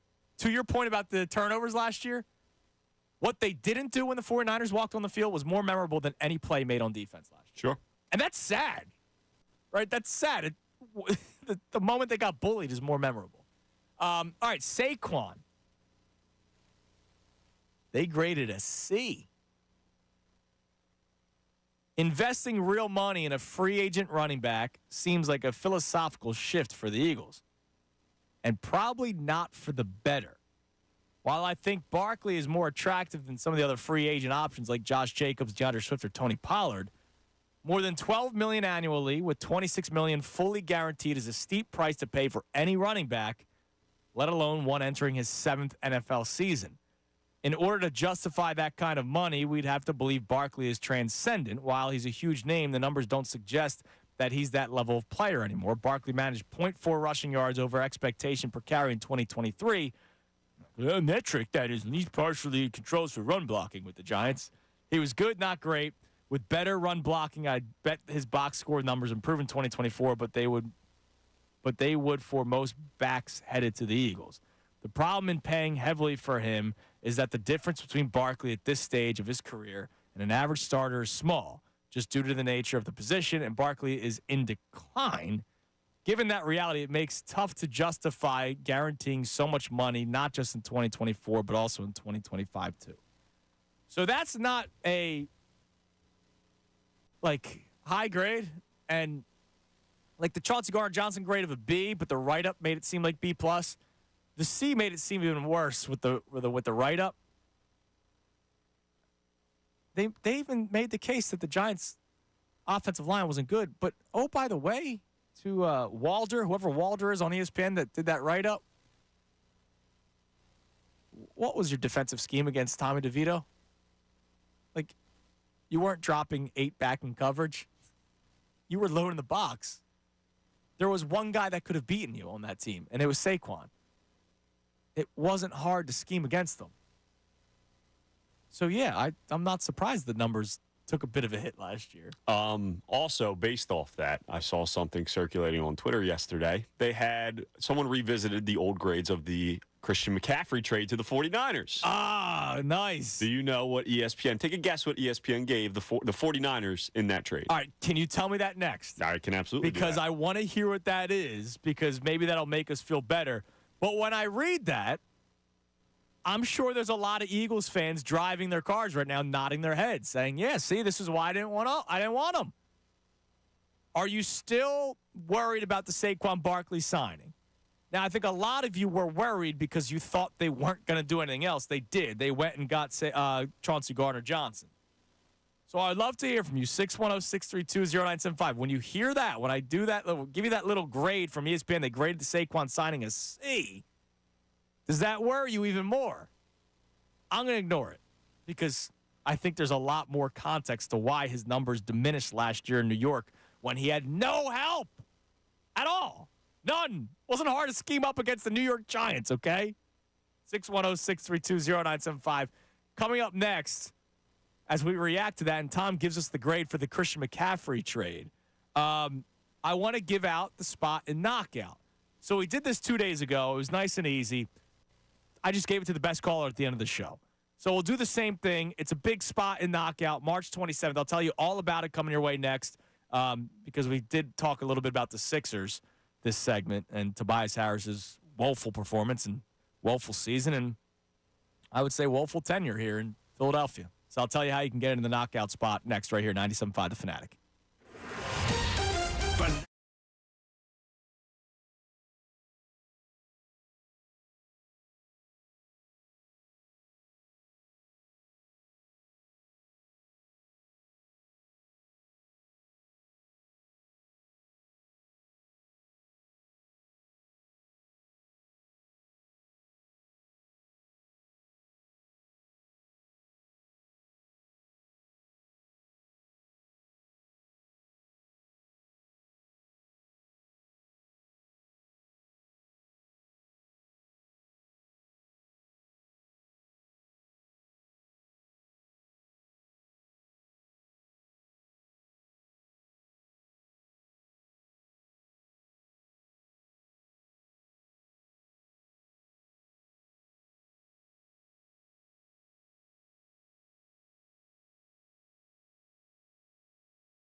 Live from the Comcast Business Studios, powering possibilities. 97.5 The Fanatic and 97.5thefanatic.com. Andrew Salchunas, 97.5 The Fanatic and 97.5thefanatic.com. 11:50 on the Midday Show. 97.5 The Fanatic, 11 o'clock hour, brought to us by Golden Nugget Jewelers. That's where Philly gets engaged. Spot and knockout to give away. I'll tell you how you can do that coming up momentarily. But speaking of your Philadelphia 76ers, not the best worded report from Ramona Shelburne in terms of the return of Joel Embiid. You could take it kind of any way you want, both positively or negatively. Here's what Ramona had to say, who's very in tune with the Sixers and very in tune specifically with Joel Embiid. The hope that they have in Philly is that they can just stay in the mix for Joel Embiid to come back at the last week or so of the season, at least where he has a chance to get back some conditioning before the playoffs. She also said that the return isn't anywhere close. Now, here's the concern. The last week of the season would be, April 6th to the 14th, right? That's 5 games. It's March 13th, man. Like, April 6th is 3 weeks away. Now, I understand. So I say you can look at it any way you want. It was always like 6 to 8 weeks. And he was going to be reevaluated after 4. Has there been any sort of update? Because I remember last week when I did the shows from Clearwater Monday and Tuesday, it was going to be Phillies focused. And then, of course, Jason Kelce retires on that Monday. So the final hour of the show was all Jason Kelce's retirement press conference and no Phillies talk. And then I was like, thanks, Phils, for having us down here. I feel bad because we're probably going to get an update on Joel Embiid tomorrow on the Tuesday. Because Woj, the previous Tuesday, said 1 week from today we should get an update. Tuesday came and went. Wednesday. Thursday. And then I remember saying on the air with Ray on Friday of last week, I was like, starting to get concerned that we might get like a dump at some point today. Because there had been nothing. And then there was no dump. None. Weekend happened. And this is the first bit of Joel Embiid news that we've heard. Now, isn't really much other than nowhere close to return, but they still hope he'll come back for the final week. But if he's nowhere close to returning on March 13th, how am I supposed to, be confident that he'll be back? And then there's the getting back into shape thing. There's probably going to be a minutes restriction when he first comes back. No back-to-backs. And there's April 6th and 7th are back-to-backs. Awesome. Of course they're back-to-backs.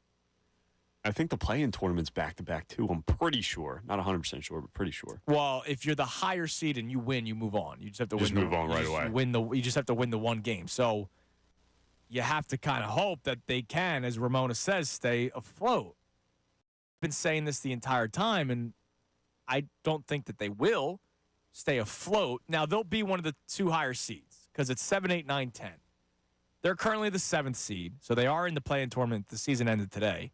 They have a half-game lead over Miami, who's the 8th seed, but then the Bulls are 5 games back. So, I don't think Chicago is going to catch them.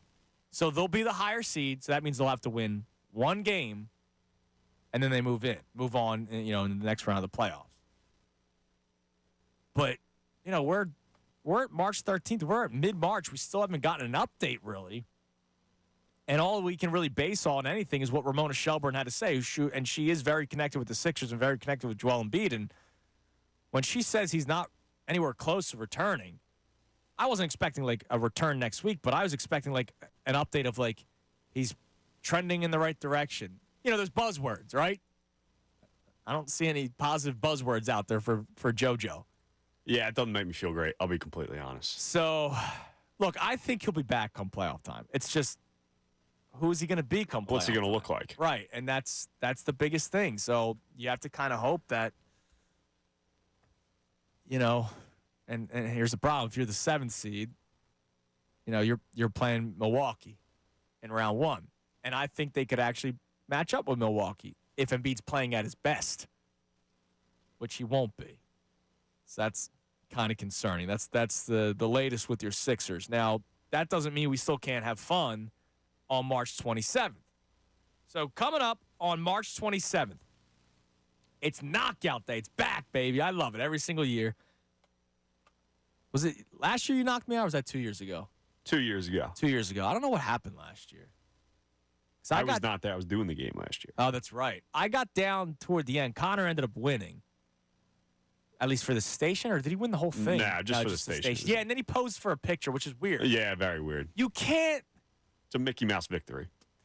You can't pose for a picture as I am the Fanatic champion when you didn't win the entire event. Kind of weak from Connor, but par for the course when it comes to him. It sounds about right. It's just, of course it does, right? Technically, he is the Fanatic. He was the number one. He was when the it came Fanatic to all, champion, but Well, you're not the champion.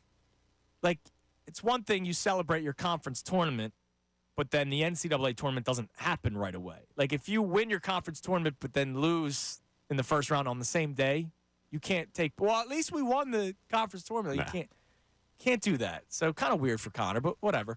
So the tournament, Fanatic tournament, knockout tournament, happens after the game on March 27th, and we will be getting tickets. So a pair of tickets, Sixers Clippers, March 27th. It's a Wednesday night. It's the return of James Harden. And then after the game, we'll head to the court. We'll play knockout. You can check out the website, 975thefanatic.com, for complete details and another chance to win if you don't win on the phones with me. It's presented by Ferguson HVAC, your Delaware Valley Train heating and air conditioning distributor. Visit Train.com to find a dealer near you. I'm just going to do what I ended up doing Monday. There's so much to talk about that I don't want to do games. I don't want to do, I'm going to come up with a side topic and you give me the best answer. There's so much Eagles stuff to get into today that I just want to have good conversation. And the best caller at the end of the show at 610-632-0975 will win the pair of Sixers tickets and the spot in knockout after the Sixers take on the Clippers on March 27th. By the way, still to come on the show, Matt Breen is going to be joining us at 12:30. But other than that, it is all your calls at 610-632-0975.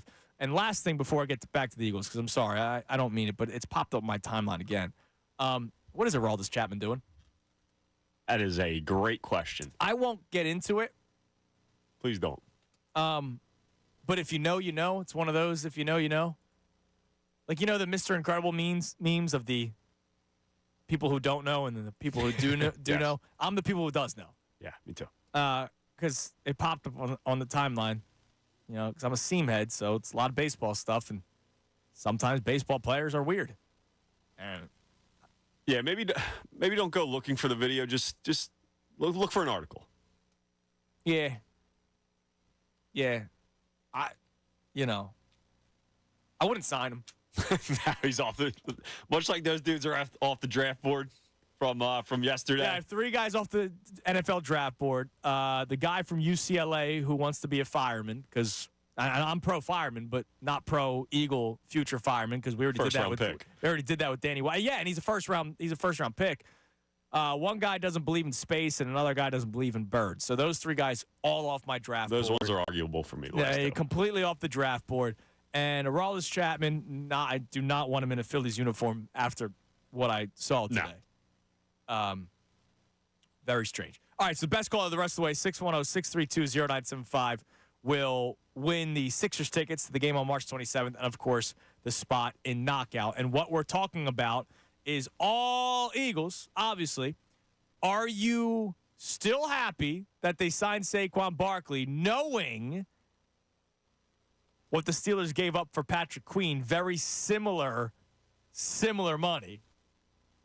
I'm still in favor of the Saquon Barkley thing, but I know a lot of people wanted Patrick Queen. And also, for those of you who were so nervous about the Eagles' defense after they signed Saquon, because you just thought it was done, right? Are you feeling a little bit better today? I would love to hear from you, because there was a lot of you that were calling in yesterday. There were more worried callers than callers that were celebrating the Saquon signing yesterday during the show. I would love to hear from you. Are you feeling a little bit better? I'm sure you want them to still do more. I want them to do more. I expect them to do more, and that's what I told you yesterday. But I wasn't reacting to the point where, oh, wow, so they're going to score 35 points and give up 36? It was day one of legal tampering. And day two, they get Chauncey Gardner-Johnson. All right, the poll, by the way, on the station's account, now that we know the terms, are you still celebrating the Saquon signing, or would you have rather had the Eagles sign Patrick Queen? 80% said Saquon, Tommy. I would have thought it would have been a little bit more than 20%. Now, I think a lot of us are still in the high of Saquon Barkley. But, yeah, I think people feel good about this signing. I do. I think also the terms coming out. So you've been saying it in your update. $3.9 million is Correct. the cap hit. That's it. That is it. Dude, how is a freaking magician, man? Yes. 3.9 is the cap hit. That's it. All right, let's go to the phones. Let's go to Nate in Northeast Philly. What's up, Nate? How you guys doing today? I'm good, man. How are you? I'm good. So I had called you. I'm going to talk on a couple of things. I called back after the Memphis game, and I had the Memphis fan next to me. Yeah, and had to that's watch right. Tobias clap. So I'm going to touch on the Sixers real quick. If Tobias Harris stays here, I have a 76ers tattoo on my arm. You know, like I'm a 4-for-4 guy too. But come on, if he stays here, that can't be possible. I don't know how you could sell. Like, I understand the business of sports isn't always about selling to your fan base, but I don't think there's a Tobias Harris, like, fan left. Like, I know, like, I like him as a person. Don't get me wrong. And I think there's other people that like him as a person. But I don't think there's anybody that goes, yeah, no, you know what? He provides a lot of great value to the team. So I agree with you. He's a great person, does a lot off the court. I would agree with all that. But when you go into Dick's Sporting Goods, there was an outlet store. All you see is 76ers gear and it's just Tobias Harris and James Harden jerseys hanging on the side of the wall. Right, exactly. So, and also real quick, I mean, I own my own business and I clean cars. If Tobias Harris leaves, I will personally clean whoever's car drives him to the airport after he leaves to get the bad juju out of Philadelphia. Yes. Yeah, I mean, it's necessary at this point. Can't take it. And lastly, to touch on Gardner-Johnson, I said that I didn't know how I felt about him coming back. I saw his apology. Welcome back to Philly, and let's go get it. Yeah, I mean, it was nice and simple, and I think he needed to do it. I appreciate the call, Nate. Like, I saw a lot of Eagles fans on social media. Oh, you don't need to apologize. No, he needed to. Like, you know, he literally said the thing he hated most about Philadelphia was the fans. You know, bleeping obnoxious and all that kind of stuff. And, of course, everyone's responding, well, yeah, that's what we are. We own it. Like, I get it. But, Tom, I wanted him back. But I asked this question last week when Ray was still here. By the way, unfortunate loss for Temple basketball, losing to Rice yesterday. Come on, man. I asked Ray, and I asked the audience, why is this one different? Usually when a player says anything about us, and there have been players that have said far less harmful things than, I hate the people, they're bleeping obnoxious, right? There have been people that have said, like, you know, I don't like the weather in Philly, and it's, we have great weather. You know, like, we're so defensive. Or even like the J-roll, like front-runner comment. Thing, which is factual. Yeah.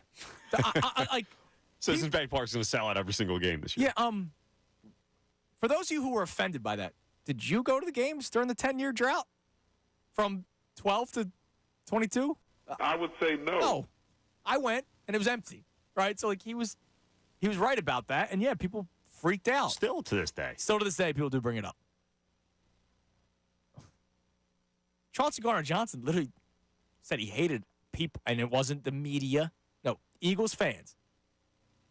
The guy that stole his car, Eagles fans, the people. Why was it different this time? I think it's two big things. I think it's because he was so loved when he was here, and nobody really wanted him to leave. Nobody wanted him to leave. I remember after the Super Bowl ended, we started talking about the offseason, following the Super Bowl loss, and doing polls. And I remember, obviously, Hargraves leaving, Epps, linebacker TJ Edwards. Yep. And I remember doing polls. Who do you want back the most? And we knew they weren't going to afford Hargrave. Like, yes. What he got out of San Francisco was big money. Major money. Yeah. But I remember doing polls. CJGJ was like 85%. Every time. Everybody wanted him back. Yeah, so like we wanted him here. We didn't want him to leave. And I think the other big thing is how bad last season was and how much we really needed his presence, whether it's the playmaking or the edge that he brings, like you said. I think those are two big reasons of it. And I think we just want to win. Like last year kind of proved like, okay, I'd rather have a guy who maybe said some interesting things in the past that can come into this team and be a damn good player and help us win, then I can get over it at this point. I also think it's a different generation. Like, I this think happened so 30 too. years ago. That was the biggest thing. But it's just funny because think about the timeline of events. And I'll start with the conversation I had with Chauncey Gardner-Johnson about that topic. Go back earlier that week, Jason Kelce, we love him not just because he plays hard, but because he's one of us, right? And then the week before, sandwiched in between Jason Kelce is Chauncey Gardner-Johnson topic, but then Steven Nelson and Darius Slay, and people ripped Slay for it. And he's still here. People ripped him for it. And all he complained about booze. Chauncey Gardner-Johnson literally said he hated us. And it's like, please, Chauncey, come back, which I'm in favor for. But I was just surprised that it was different this time. But maybe it is because we're changing, right? Maybe that's what it is. And I also will say that we only had highs of Chauncey Gardner-Johnson. We haven't had the lows that we've had with Darius Slay when it comes to some of the tweets after games where they get blown out, but he's saying how great he's played. I'm interested to see how this season plays out with Chauncey Gardner-Johnson because we're already getting some tweets and comments. The second he makes a play, man. Or if they lose a game and he tweets something after the game. I'm very curious to see how us fans handle CJ this year. And again, I'm fine with them being back. I want him back. They need a 26-year-old playmaking safety on this team. They didn't get him for that much money for what it seems like. But I'm very interested. We've only had the highs of Chauncey Gardner-Johnson. We haven't had the lows yet of him while he's in the city. There might be a couple lows this year. It's natural. That's how it works. We'll see, and hopefully he stays healthy. Hopefully he handles it well, and maybe him and Slay stay off social media this year. What do you say? Yeah, that would be. Honestly, dude, Darius Slay, he's the captain, brother. I don't know if you rip off the sea. I don't know if they do that in the NFL as much. He's got to change his attitude. I know, right now it's a joyous time in Eagles land. But last year I couldn't imagine that being good in the locker room, talking about how great he played and how the rest of the team sucked.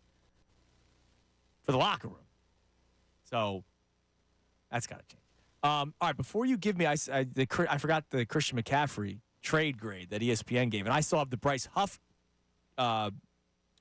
grade from ESPN. But I just saw something on Twitter. My man, The Fink, retweeted it. So Russell Wilson posted on his Instagram what looks like his jersey, the Steelers jersey. And it seems like the official NFL Brazil account added it to their story or something. I don't know one way or the other. Somebody added it to their story. And so somebody's trying to connect the dots because the Eagles are hosting the Steelers in a game this year. Remember, they had the home and away opponents come out. We just don't know the schedule yet. Yes. The Steelers are a home opponent for the Eagles. And the Eagles will be the home team in Brazil in week 1. That is correct. So interesting that NFL Brazil is posting Russell Wilson stuff. Doing a little Brian Windhorse action here. So what is going on with the NFL Brazil Instagram account? Maybe the Eagles will be hosting the Steelers in week 1 just based off of what's going on the gram right now. I did see that as well. I was actually going to send that to you. So I'm glad the Fink did it. Yeah, I mean, it makes sense. And especially Pittsburgh. It's a classic franchise, historic franchise. Same with the Eagles. A lot of news with the Russell Wilson stuff. You might be able to get people from Pittsburgh to travel too. Huh. Maybe not the best matchup they could have chosen because I don't know how good the Steelers would be. I don't know how good the Eagles are going to be. So, that's how, I don't want this to come off the wrong way. I don't want to waste some games at the international fields. Eagles-Steelers is the cross-state rival, right? That's kind of cool when it's either in Philly or in Pittsburgh. You go to Brazil, you take that out. Loses its luster a little bit. It does. Now, the storyline's still there for whoever's doing the broadcast week 1, but it's different when it's actually in the state of Pennsylvania. I agree. It's a good point. In the same event, you kind of want a marquee matchup. So you could have done, The Packers, I think. Yeah, you could have done Eagles-Packers because that's a marquee matchup and it's still big-named franchise. There could be, what if you did an Eagles-Cowboys in Brazil? Like that. Now, they're not going to do that week one. Week 1, yeah. Because they don't waste the division games that early. But I don't know. I feel like Eagles-Steelers is better in the state of Pennsylvania. Yeah, because there were some rumors when it first came out that they were going to obviously have the game in Brazil. And I remember a couple teams, I think the Packers were one of the Steelers, and I was kind of thinking, sitting there like, that's the game that we're going to choose. Now, I kind of said something similar about last year when it came to the Detroit Lions facing the Kansas City Chiefs. Like, really? That's the first game? Right. Ended up being two good teams in a really good game. But, yeah, I had that similar kind of thought. We're going to end up watching it anyway. Yes, we Even will. if it wasn't the Eagles. We're watching it. By the way, Jason Devine checks in. He wishes he didn't even read the article about Aroldis Chapman, Tom. So you said don't watch the video, just read it. Reading didn't really help much better. All right. Well, it could have been worse, buddy. Yeah, but Aroldis Chapman, you don't have to play for the Phillies ever, even if you were in your prime. He's not a good dude anyway. He's had his issues off the field. Yeah, so that was just a strange video. All right, coming up next, Matt Breen from the Inquirer.com will join us as he does every single Wednesday. But before we get to Matt, we're going to play you a clip from the New Heights podcast. What is Jason Kelsey thinking right now, a week and change after retiring, seeing what the Eagles have already added, especially Saquon Barkley to the offense? What does Jason Kelsey have to say about it? We'll play that next right here, 97.5 The Fanatic. Fanatic.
975thefanatic.com.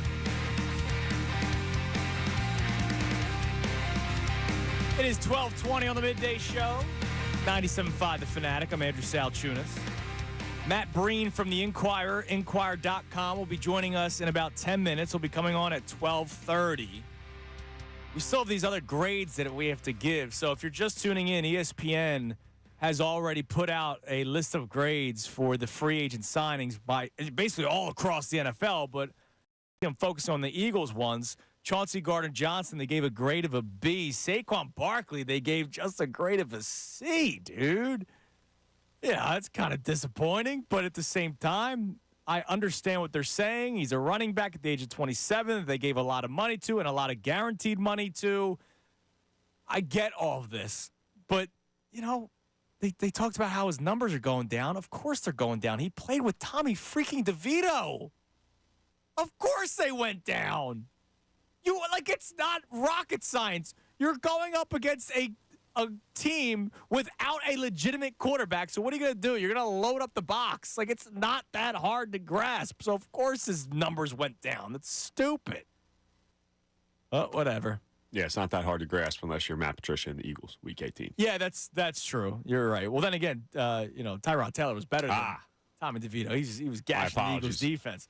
The other player. Now, before I give the other player, you said that they gave a grade for Christian McCaffrey when the trade happened. What did they say? Yes, and it's same guy, I believe, Seth Walders, who did this one, correct? Okay, so maybe he's just anti-running back. So the same guy giving a grade to the Christian McCaffrey Panthers trade from a couple years ago.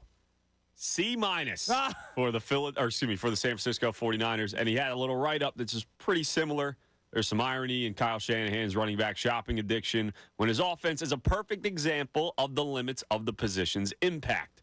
Matt Breida, Raheem Mostert, Elijah Mitchell to Jeff Wilson Jr., unheralded running backs have run efficiently in the 49ers offense. Of course, McCaffrey is a completely different player and a wildly different skill set than Trey Sermon, Eagles legend, Jerick McKinnon. But the point is that running back is a non-premium position for a reason. And I think they've been happy since they've gotten Christian McCaffrey getting to the NFC Championship game back-to-back years in the Super Bowl last year. I think they've been pretty happy. Probably, yeah, that's fair. You know, their biggest issue is that Kyle Shanahan can't coach with a lead. The other signing, now, I'm sorry to tell you, they do not have Zach Baun on here. That's a bad job. They did not. You should discontinue your membership. They did not grade Zach Baun in the ESPN Plus 50 grades for 50 free agents. What about Matt Hennessy? No, they don't have that on there either, which I thought was a good move. Bryce Huff, A-, dude. Really? An A- for the 3-year, $51.1 million contract to Bryce Huff. The write-up, and it's a long one, filled with numbers, because this is, it's another Seth Walder special. Get from that ESPN Plus, man. So Seth Walder, pro pass rusher, anti-running back. Huff is the poster child of an uncovered gem that has long shown in advanced metrics and finally broke out to the tune of 10 sacks in 2023. He has an elite get-off, Tom. His .75 second average to cross the line of scrimmage ranked 5th fastest among all players with at least 200 pass rushes per NFL Next Gen Stats. And his pass rush win rate at edge, 22%, ranked 8th, which was actually slightly down from where he has been in the past, as his 31% pass rush win rate in 2022 at edge would have led that position had he qualified.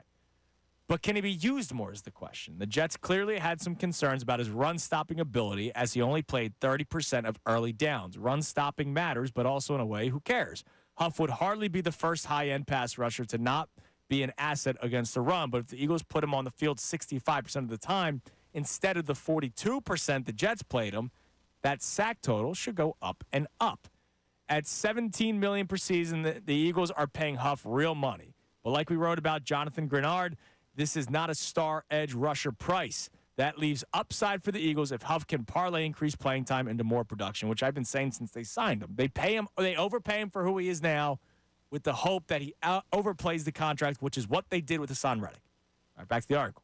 Just reading the tea leaves, I'd have to imagine Huff will replace one of the Eagles' current edge rushers, Hassan Reddick and/or Josh Sweat, who could be headed out the door via trade. It's a little ironic because the same metrics I touted for Huff have also long been strong points for both Reddick and Sweat, but the Eagles presumably were not pleased with how their pass rush collapsed down the stretch last season.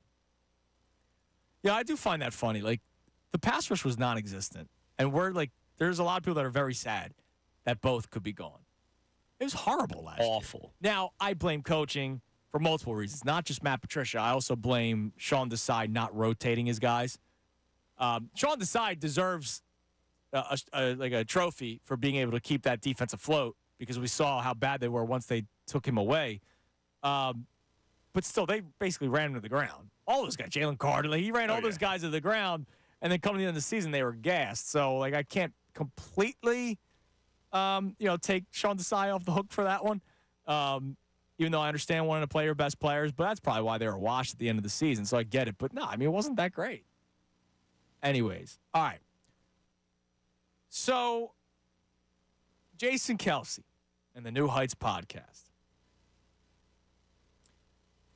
He got into the signings. And there's a lot of people wondering, will Jason Kelce now come back?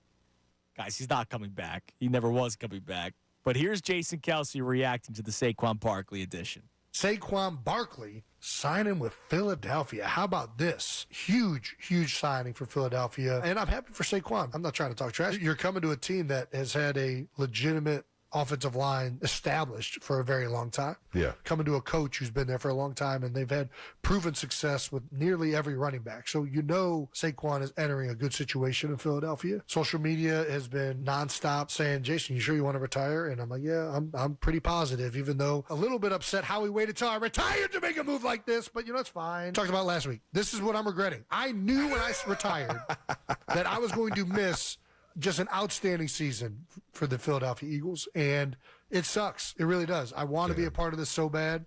I wish I could, but it doesn't suck in the way that I get to still, hey, I'm a Philadelphian. I get to watch it and celebrate it just like everybody else, so I'm excited for that. It does suck that he's not here, and I'm, because we love him so much, it sucks that if they do something special this year that he won't be on the field, but he's not coming back. His reasoning was he realizes that he's not recovering come Wednesday the way that he used to. And he doesn't want to go through that. Can you blame him? Can anyone blame him?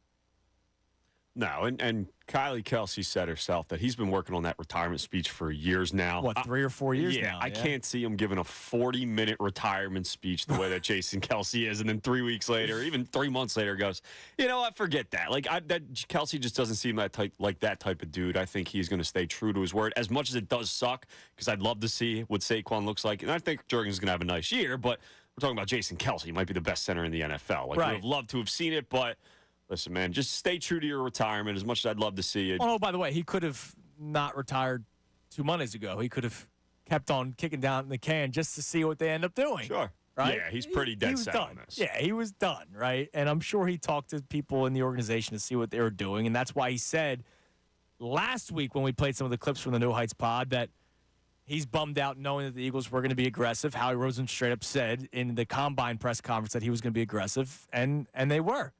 And so that's just kind of the way it is. Cam Jurgens, next man up. All right, Matt Breen's going to be joining us momentarily. You can climb in at 610-632-0975 like we did on Monday. The best caller the rest of the show will win a pair of Sixers tickets and the spot in Knockout for Wednesday night, March 27th. So we're 2 weeks away. 2 weeks from today, we'll be watching the Sixers take on the Clippers and then play Knockout afterward. All you got to do is call in and talk some Eagles, talk some free agency. We have a couple of topics on hand that I will reset after we get done talking to Matt about. But all you got to do is climb in 610-632-0975.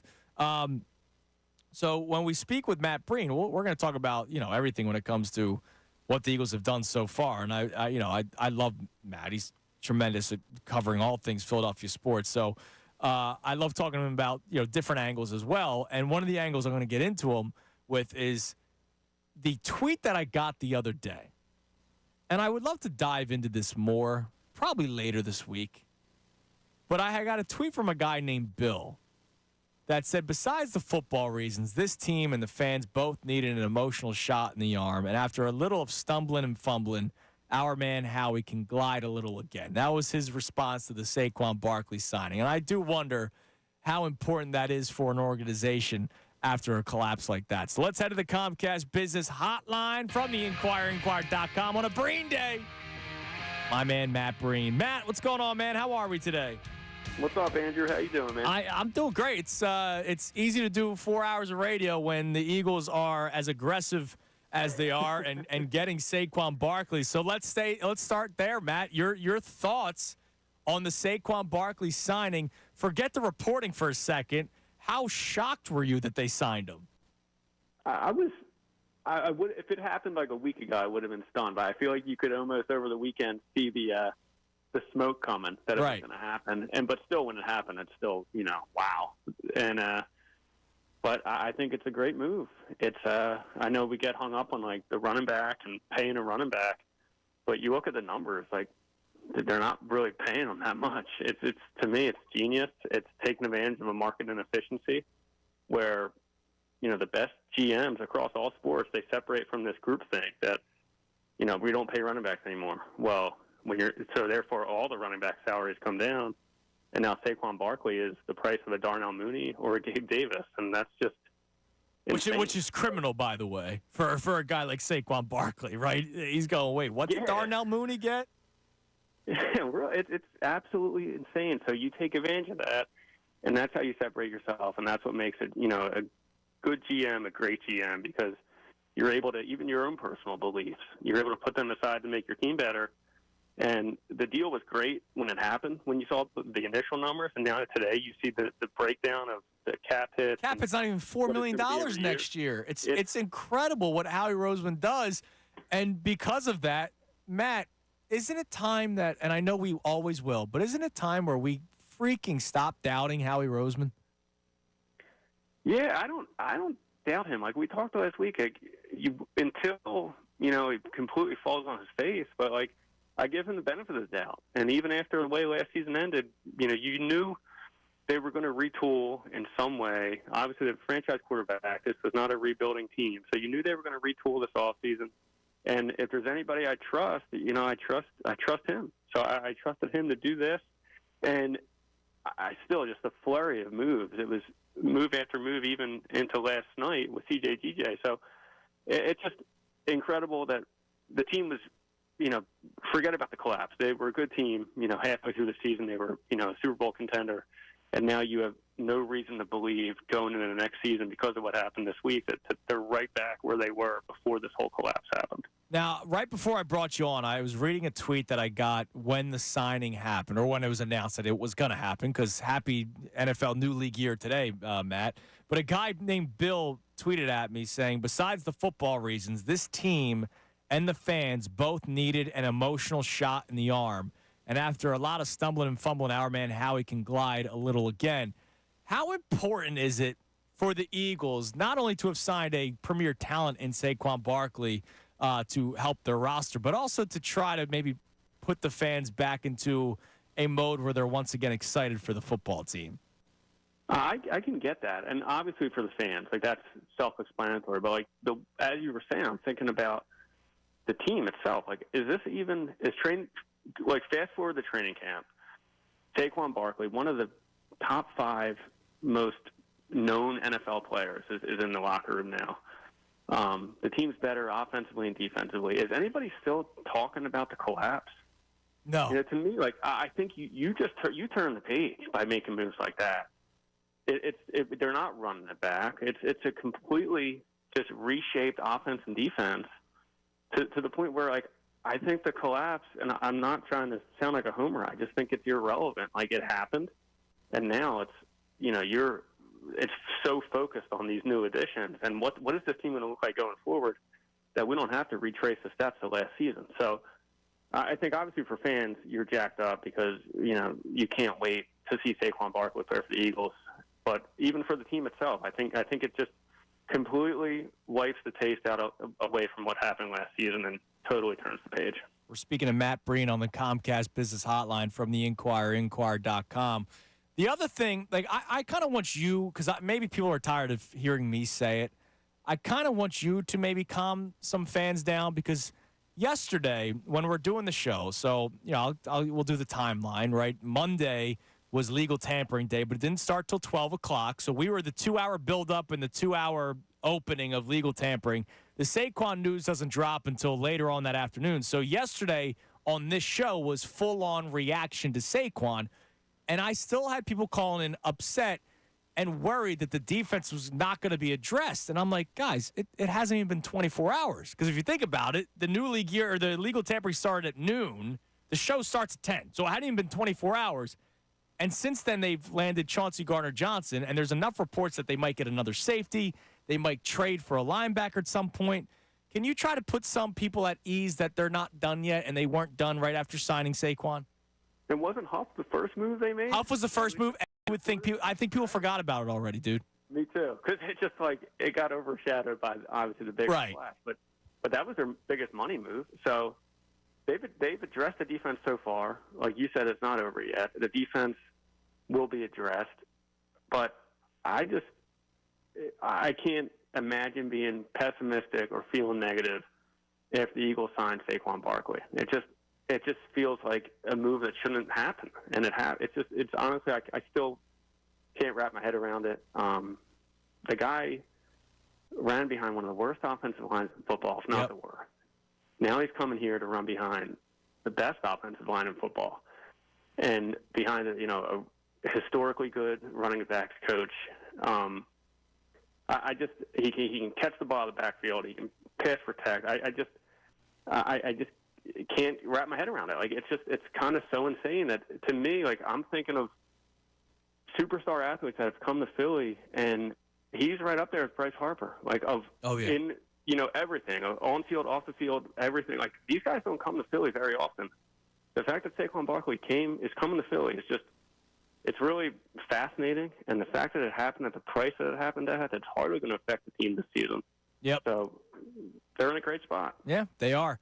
Now, obviously it's been a lot of Eagles talk all week long, as it should be, because there's been a lot of big news. But I got to talk about our buddy Tobias Harris with you, Matt.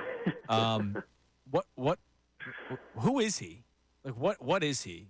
I watched a man last night attempt 6 field goals, and I did the mistake again. I just clicked on his name on Google again. The first picture that pops up of him is him mean mugging the camera.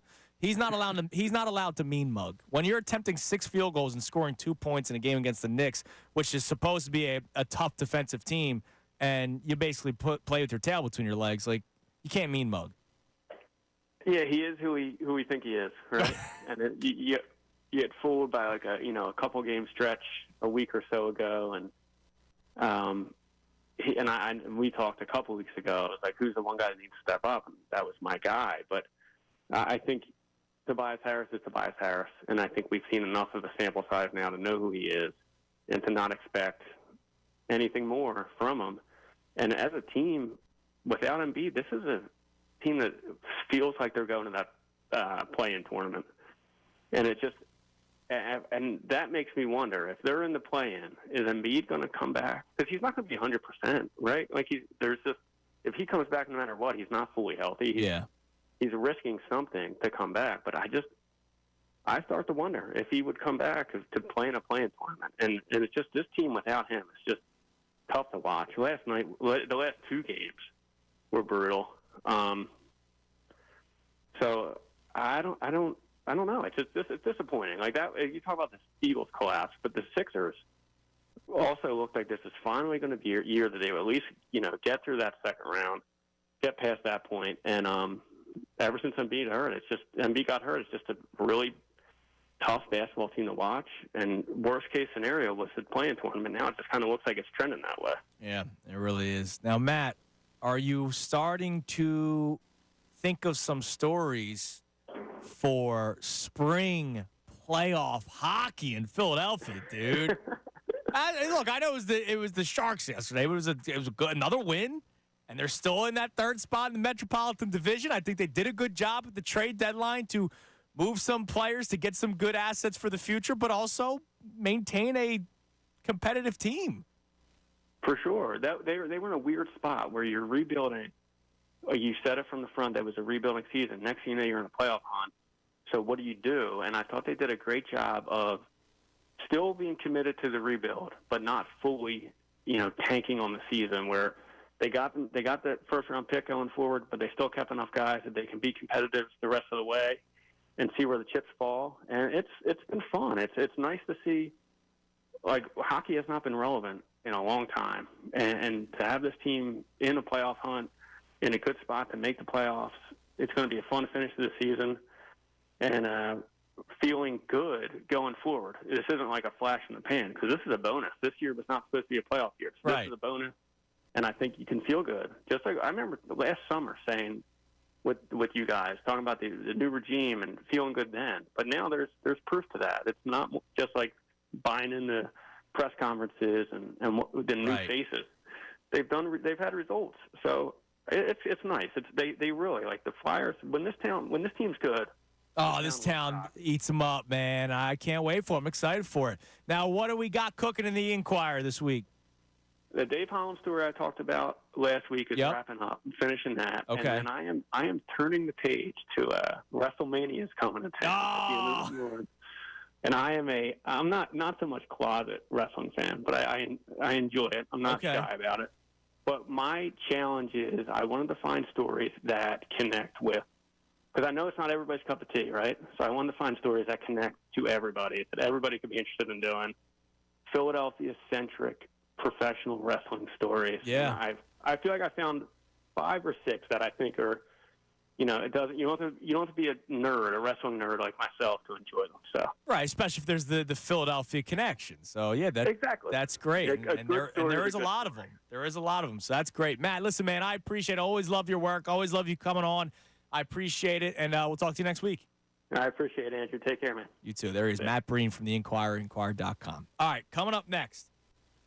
Your calls at 610-632-0975. Best caller the rest of the way will win a pair of Sixers tickets to the Knockout Night, March 27th, when they take on the Clippers. The spot and knockout after the game. So just the best call. That's it. No little side games. It's too much big stuff going on in the world of football that we're reacting to. I want to further the conversation about Justin Fields because there just seems to be more and more buzz that he could come here. And I don't think it's a good idea. So we could debate that next. And lastly, Tom. Andy. I think it's cool that Elon Musk is paying people for their engagement on social media. But, it's made sports conversation horrible. Sports discussion on Twitter was already bad. It's gotten worse now that people could get paid for engagement. Because I just read a tweet that is just stupid. But it's one of these guys with NFL in his Twitter name. So, he's a football guy.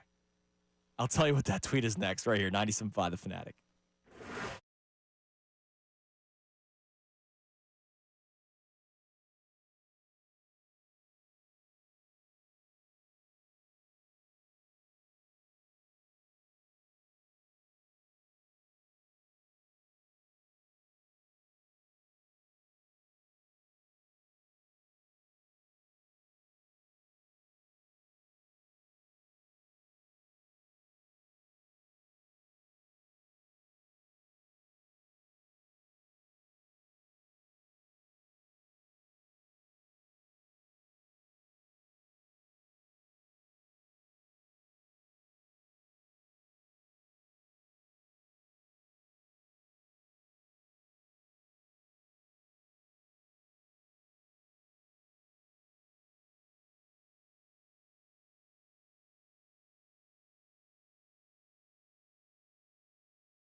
HD1, Burlington, Philadelphia. A Beasley Media Group station. Broadcasting live from the Comcast Business Studios. Powering possibilities. 97.5 The Fanatic and 97.5thefanatic.com. Andrew Salchunas, 97.5 The Fanatic and 97.5thefanatic.com. It is 12:51 on the Midday Show, 97.5 The Fanatic. I'm Andrew Salchunas. So I'll get to some more calls coming up momentarily. And I'm going to ask this question about Justin Fields momentarily. But first, Tom, I got to tell you about this tweet. So, I think it's cool and all that Elon Musk is paying people for engagement on social media. All right. It's good and it's bad because there's also just a ton of spam now. Like every tweet. Like sometimes there will be something I'm actually interested in. Like a picture of something. Like I follow some historic Twitter accounts, right? And I'll click on it hoping that there's somebody that provides more information. Then it's just all these viral videos because they're hoping that there's go viral. Engagement, and then it's okay. But it has turned talking about sports into an absolute hellhole. Which is why I almost give the people that give insane takes respect that don't have the blue check mark. I almost respect you for it. Because you're doing it for the game. For the love of the game. For the love of the game, people are giving insane, asinine takes, but they don't have the blue check mark. Because you only get paid if you have the blue check mark. So here's this guy, Kyle Yates. Kyle Y NFL. Tommy. Sounds official. Yeah. Has 75.8 thousand followers. Big football guy. I don't know who. It doesn't say who he works with. Maybe he's just a big football guy. I don't know. Blue check mark, though. Could the Los Angeles Chargers seriously consider trading Justin Herbert as Jim Harbaugh makes the team his own? And could that deal be to the Chicago Bears as a package, including the number 1 overall pick and Justin Fields? My thoughts. Greg Roman gets his mobile quarterback in a better scheme fit. Harbaugh gets draft capital to reset the roster. They control the draft and could still add J.J. McCarthy. The Bears still have plenty of cap space. Chicago gets the long-term franchise quarterback. Is this likely to happen? Absolutely not. But I wouldn't put it past Harbaugh to drastically shake things up and make sure this roster looks the way he wants. So are we just ignoring the fact that Harbaugh probably took that job because Justin Herbert is the quarterback of that team? That's a good point. What are we doing? And, of course, this guy's getting completely torched, but he's getting the engagement, and he's probably going to get paid out for it. It's a blessing and a curse.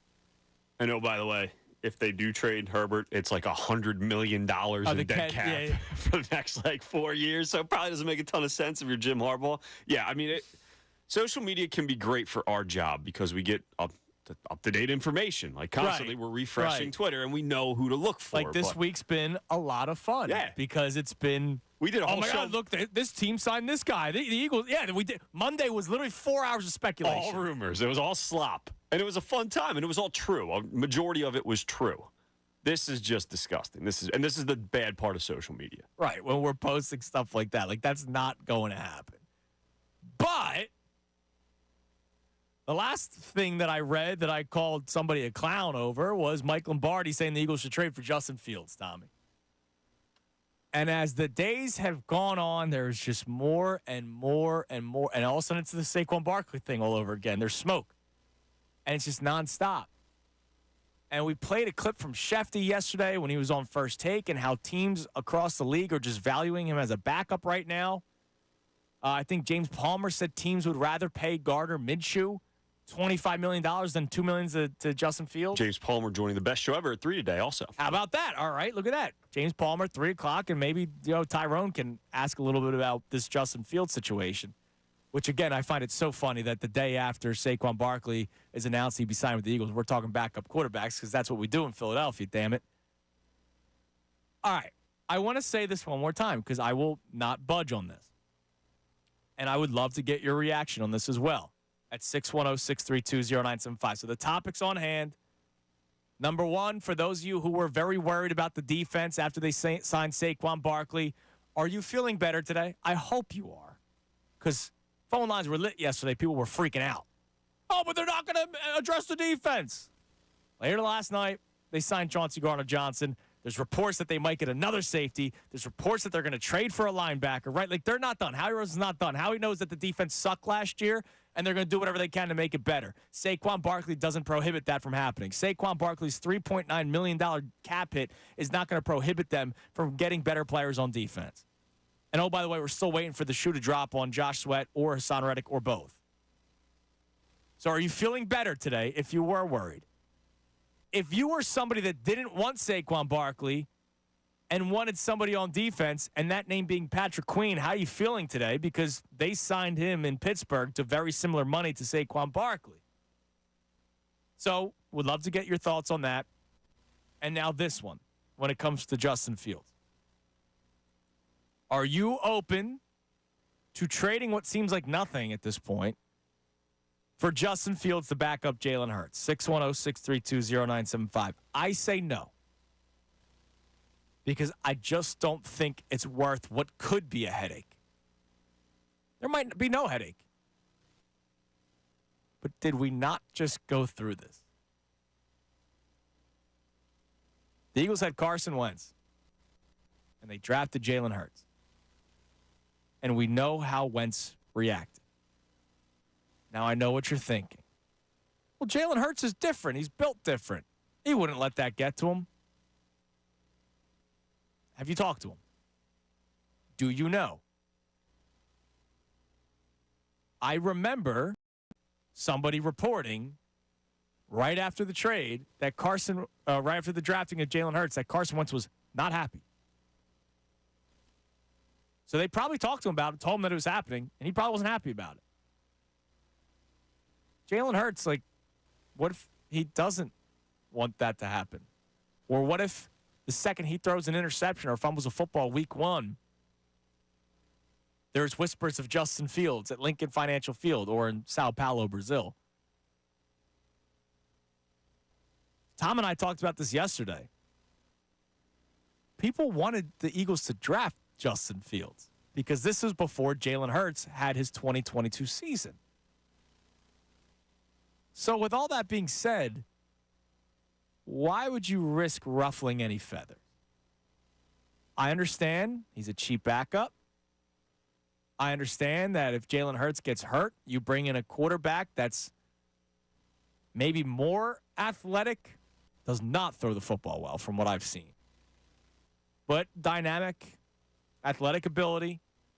And with Saquon Barkley and these receivers, shouldn't make his life too hard. But when I asked Jeff McClain this question yesterday, he was like, nah, I mean, Jalen is different than Carson Wentz. However, he's human, and we're all human. And it's not like Hurts had the greatest season last year. And there's no excuses this year. Why would you potentially run that risk, Tom? I don't get it. No, you just don't. You don't do it. You don't think about it. There's just the upside is not worth the potential risk and downside that comes with it, in my opinion. Jeff McClain said it yesterday. Yeah, Hurts is a different dude than Carson Wentz. I think we all believe that. Yes. He's still human. Jeff McClain said he's only human. He signs this $250 million contract, and we know how it is in this city. I have a group chat with my dad's buddies because I'm in a fantasy football draft with them. Yeah. They're all, 50s, 60s. They already are, some of them, off the Hurts train. Just that type of fan, right? Where it's just like, who's the next person? We've seen enough. I can't deal with it personally an entire year of dealing with that. And it's not just people in the group chat. It's people you know. It's people that call into this radio station. Like, the potential downside that comes with it is not worth the potential upside of a guy who, oh, by the way, is done after this year because his contract's over and he's going to look to be a starter. If Hurts gets hurt, Fields doesn't step in and they win games. Season's done anyway if Hurts is done. Like Justin Fields, I've watched him play enough where if they're playing from behind, he's not making his way back. So I would love. Now, I see. breaking sports news from 97.5 The Fanatic and 97.5thefanatic.com. What is it, Tommy? What do we got? Yes, big news from the Philadelphia Eagles. Eagles and Jake Elliott reach a 4-year, $24 million contract extension. $6 million average per year, according to Adam Schefter, which ties Elliott with Justin Tucker for the highest paid kicker in NFL history. Well deserved. Yeah, I mean, the guy's automatic. Elliott is coming off a season in which he connected on a career best 93.8% of his field goals. He was automatic last year. Just crazy that we have here in Philadelphia the highest paid kicker in NFL history, tied with Justin Tucker. And now the second highest paid guard in Landon Dickerson. Yeah, it really is amazing. So how he's giving money to people who deserve it. Now, I'll be honest. I was hoping personally, just me, for the Devontae Smith extension before the Jake Elliott extension. But, what do I know? He's got to see what he's got left, man. I guess so. And he'll make sure he's got it for Devontae Smith. Yeah, so, good for Jake Elliott. I'm curious if this saves any cap space because the Landon one saved $3 million in cap space this season, so I'll let you know if I see anything. Yeah, all right. Well, we'll keep an eye on that. Back to your Fields conversation. My apologies. No, it's okay. It was breaking news. I was going to get to it. It's breaking. It's the biggest news of the week. You could say. Some would say. So yeah, I just don't think it's worth the risk bringing Justin Fields in. He might be better than Tanner McKee, but I don't think Tanner McKee is ruffling feathers right now. Okay, that's the thing I worry about the most, and that's why I wouldn't do it. But I know people are intrigued, and I know that in this city we saw a quality backup quarterback win a Super Bowl. So I get it. I'm just not doing it. All right, let's go to the phones. Let's go to Chris in Allentown. What up, Chris? Yo, Tunis, what's up, brother? What's going on? Oh man, I feel like I'm calling it. I'm doing it now. I mean, now that we signed Jake Elliott, Super Bowl, let's go. Yeah, and it's all because of the Jake Elliott. The Jake Elliott move is the reason why we're going Super Bowl or bust. It just tipped the bucket right over the edge, man. That's it. Now, anyways, seriously, this has been the most exciting offseason I've seen so far in many years. I mean, this Saquon signing, I love the analogy of Bryce Harper. I mean, I truly believe that's a really good analogy by, was that Dunn? Is that who that was you were speaking to earlier? Matt Breen. Matt Breen, okay, my bad. But you know what? GJ signing last night really got me super excited. There's a couple more moves I feel like Howie needs to do yet, man. I think we need to get rid of Bradbury, trade him away. I don't care if it's a 6th-round pick. Just trade him away, get that money off the books, bring us in Patrick Surtain. And if we get Justin Simmons, would be amazing. How are you going to get Patrick Surtain? Trade him. You're going to trade? Wait, so... For who? What? You're getting Patrick Surtain for who? Draft pick. One? Draft capital. One? Ain't giving up a lot of picks for him, man. Well, all right. Well, listen, I still think Bradbury's got to go. All right? Yeah, no, I agree. I think he's just going to straight up get released. Like, if they're not good, I don't think any team wants him. I think he's just going to get straight up released, and then you move on from there. But I don't think. Look, I love Patrick Surtain. I just don't think that's happening. I would love to see it happen. But, yeah, I agree. But, listen, we're talking about Howie Magic here, brother. I mean, have you seen what he's just done? I have seen it. I mean, my outlook of last year to this year, I mean, my outlook coming in already, I mean, it is just completely just flip the switch. Like, I'm like, all right, what are we going to do in the draft? What are we going to do in the draft? And it was like, Saquon? What? We just got Saquon? Are you kidding me? I'm a Whitehall guy, so I graduated 90. Oh, that's awesome. You know what I mean? Like, one of his best friends worked for my company, actually, too, which is really cool. But that was just an awesome right there. And then you got Huff. You know, it just... It's been a great start, and no, they're not done yet. I'll put you on hold, Chris, for the running for the Sixers tickets. I appreciate it, man. They're not done yet. Like, they can't be done yet. And Howie Roseman knows that he's not done yet. I know that he's not done yet. I just think a lot of you need to know that he's not done yet, and don't be worried that they signed Saquon Barkley before. A lot of you were worried before they even signed Chauncey Gardner-Johnson. Now you got him. They're not done yet. Man, people love Patrick Surtain. I love Patrick Surtain. I don't think that's going to happen. Now, Could I make the case? All right, you release James Bradbury, you trade a bunch of draft capital for Patrick Surtain, and then, before you have to pay him, Darius Slay's gone, now you pay Surtain. I get it, but I just don't think that's happening. And he's so young. Like, Denver might still want to hold on to him to try to build around him, build a defense around him, but I don't know. Weirder things have happened in the NFL. I get it. But at some point, you need to replenish your team via the draft, too. Listen, Denver, all I'm saying is, what if we could give you a premium pass rusher who's just 26 years old who had double-digit sacks just a couple years ago? Josh Sweat, Patrick Surtain, straight up. Who says no? Maybe they throw in a first-round pick. Who knows, I mean, just to sweeten it. I would do it. I just don't think it's going to happen. Let's go to my man, Uncle Frank. What's up, Uncle Frank? Whoa, yo. Loading firewood. My bad. Oh, nice. Hey, look, it's beautiful. Yeah. It's beautiful weather, man. This is the nice time to do the fire pit.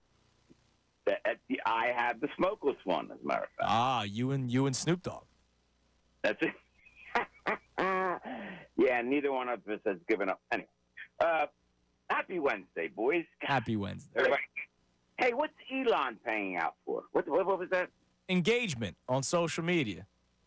What do you mean engagement? Like all the likes and retweets and views and responses and all that kind of stuff. That's why people put out asinine takes, and if they have a blue check mark, they're probably trying to do it to get paid.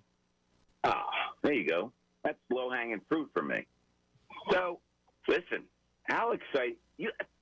Man, you got send Howie a Hanukkah card for all the content he's giving you. My God. Oh, absolutely, man. He's got his chef hat on, He's cooking. Stirring the gravy, letting it marinate. He's adding spices from both sides of the ball. I mean, geez, God, incredible. Down in his laboratory. By the way, his birthday's June 23rd, so maybe we put something together. It's right. A little over 3 months from now. Yeah. Maybe I'll send him a telegram. Okay. Regarding Barkley, is great as a C. I mean, listen, I'm talking to someone who always says C's get degrees. So it's me, baby. Yeah, Saquon will get his diploma. Damn it. And here's the funny thing, right? So he gets a C, but Derrick Henry to the Ravens gets an A-. Yeah, that didn't make sense. He's got much more mileage, 3 years older. Yeah, that didn't make sense. Yeah, I'll read the write-up for you. Thanks for the call, Uncle Frank, man. I appreciate it. Here's the write-up on ESPN. So if you're just tuning in, ESPN graded out the 50 biggest free agent signings so far, or the announced signings, as the new league year starts today at 4 o'clock, I think, today. Thank you, Tommy. So Saquon gets a C to the Eagles. Derrick Henry gets an A-. The first sentence. How could you not be excited about this? It's Seth Walters, the same guy. Yeah, exactly. All right. As skeptical as I am of paying running backs, which was literally the reason why he gave a C to the Eagles. If you're going to do it in a Lamar Jackson offense with the transcendent running back talent while guaranteeing only roughly 1 year's worth of money, less than some of the other free agents in this class. So I think that's the big thing for him, is the guaranteed money. Henry might be close to done, sure. He's 30 years old, an age when running backs often are well into retirement, and his play has clearly declined. He recorded just 4.2 yards per carry last season and just 0.3 rush yards over expectation per carry per NFL Next Gen Stats data. Actually, that last part has been on the decline for a while. The last time he exceeded 0.3 rush yards per expectation was in 2020, but he also still recorded 2.2 yards per carry after contact, the most of any running back with at least 100 carries last season. But unlike the Josh Jacobs or Tony Pollards or DeAndre Swifts of the world, Henry was once a truly special player, which means there's at least a chance of recapturing that magic. Normally, I'd say that's not the case at his age, but there's one factor working in his favor, a reduced workload. He continues, blah, blah. How does that get an A-? And Saquon gets a C. Who knows? He literally said he's cooked. He basically wrote that he's cooked. But what if he's not? But he's playing in a reduced workload in Baltimore. Hey, Seth, Walder. Just a couple football guys talking here. Don't you think Saquon's workload is going to be reduced in Philadelphia? Right, he goes from New York, where it was Tommy DeVito throwing to nobodies and then handing the ball off a million times to Saquon. Whereas he comes here, it's Hurts and his ability to run, while also throwing to A.J. Brown and Devontae Smith and Dallas Goedert. So his workload's definitely going to diminish a little bit, which might help him out. I talked about that yesterday. I think Saquon Barkley may have a resurgence in his career, and he already put up good numbers last year on that horrible team. Now, I'll also defend Derrick Henry for those numbers that's on the decline. What did you expect? He was playing with Will Levis and Malik Willis and Ryan Tannehill, whereas now he plays with Lamar Jackson. I think it was a good signing. But for him to get an A- and for Saquon to get a C, that I don't understand. They just truly hate Philadelphia, I guess. All right, we'll continue the conversation next. 610-632-0975. Again, best caller the rest of the way will win a pair of tickets to the Sixers-Clippers game March 27th, and you will play knockout on the court afterward. I'll remind you of all the topics on hand, but it's all about this Eagles offseason so far. Are you feeling better now that they got Chauncey Gardner-Johnson yesterday? Because a lot of you, don't hide, don't run and hide. I know where you are. All right? I feel like I'm playing peekaboo with Cooper or hide and seek. Like, you're behind the curtain every time, dude. Every time. Find a freaking new spot. Every time, that's a spot. Every time, behind the curtain. Like, I know where you are. So for those of you who are trying to say that you weren't worried, you were. A lot of you were worried after they signed Saquon Barkley, and you thought that was it. They got Chauncey Gardner-Johnson yesterday, and now there's a million reports that they're going to do more. So are you feeling better today? Yes or no? I would love to hear from you. Saquon or Patrick Queen is the poll that we have running. I'll update you that coming up next. And the Justin Fields thing. I say no way, Jose, right away because I just don't want to risk a potential Jalen Hurts meltdown like we saw with Carson Wentz.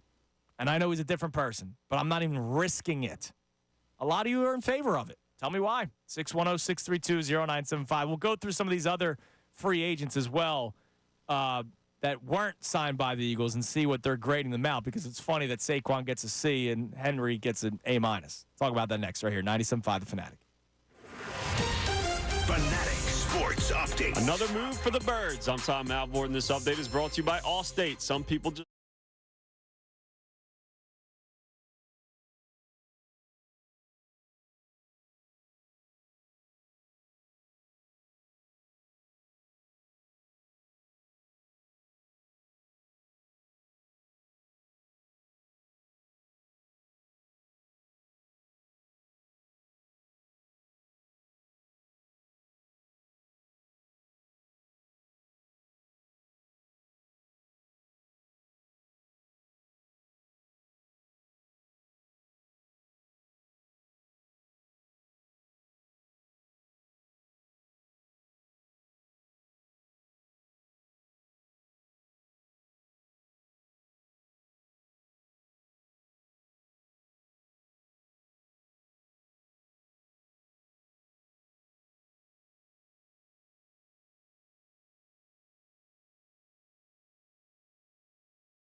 On the Midday Show, 97.5 The Fanatic. Our 1 o'clock hour brought to us by Ferguson HVAC Line Conklin. Attention HVAC contractors for equipment, parts, and supplies for a heating and cooling job. Visit one of Ferguson's counter locations in Ben Salem, King of Prussia, Pennsauken, or Westchester today. Now, I'm having a little enjoyment right now. Reading a tweet from our old buddy Sean from Pine Hill. So Sean is one of the sad 3 for 4 fans. You know, backstabber, right? Oh, I'll root with you when the Phillies are playing the Mets. But if the Eagles playing the Giants, I'm putting a knife in your back. You know, because he's a Giants fan. So I guess he heard Jason Kelsey, maybe he's listening to the podcast or something. Or he heard the clip that we played, because Jason Kelsey did talk about how he's upset that Saquon signed after he retired, but like, that's also part for show. Like, he was not going to come back regardless. So here's the tweet from Sean from Pine Hill.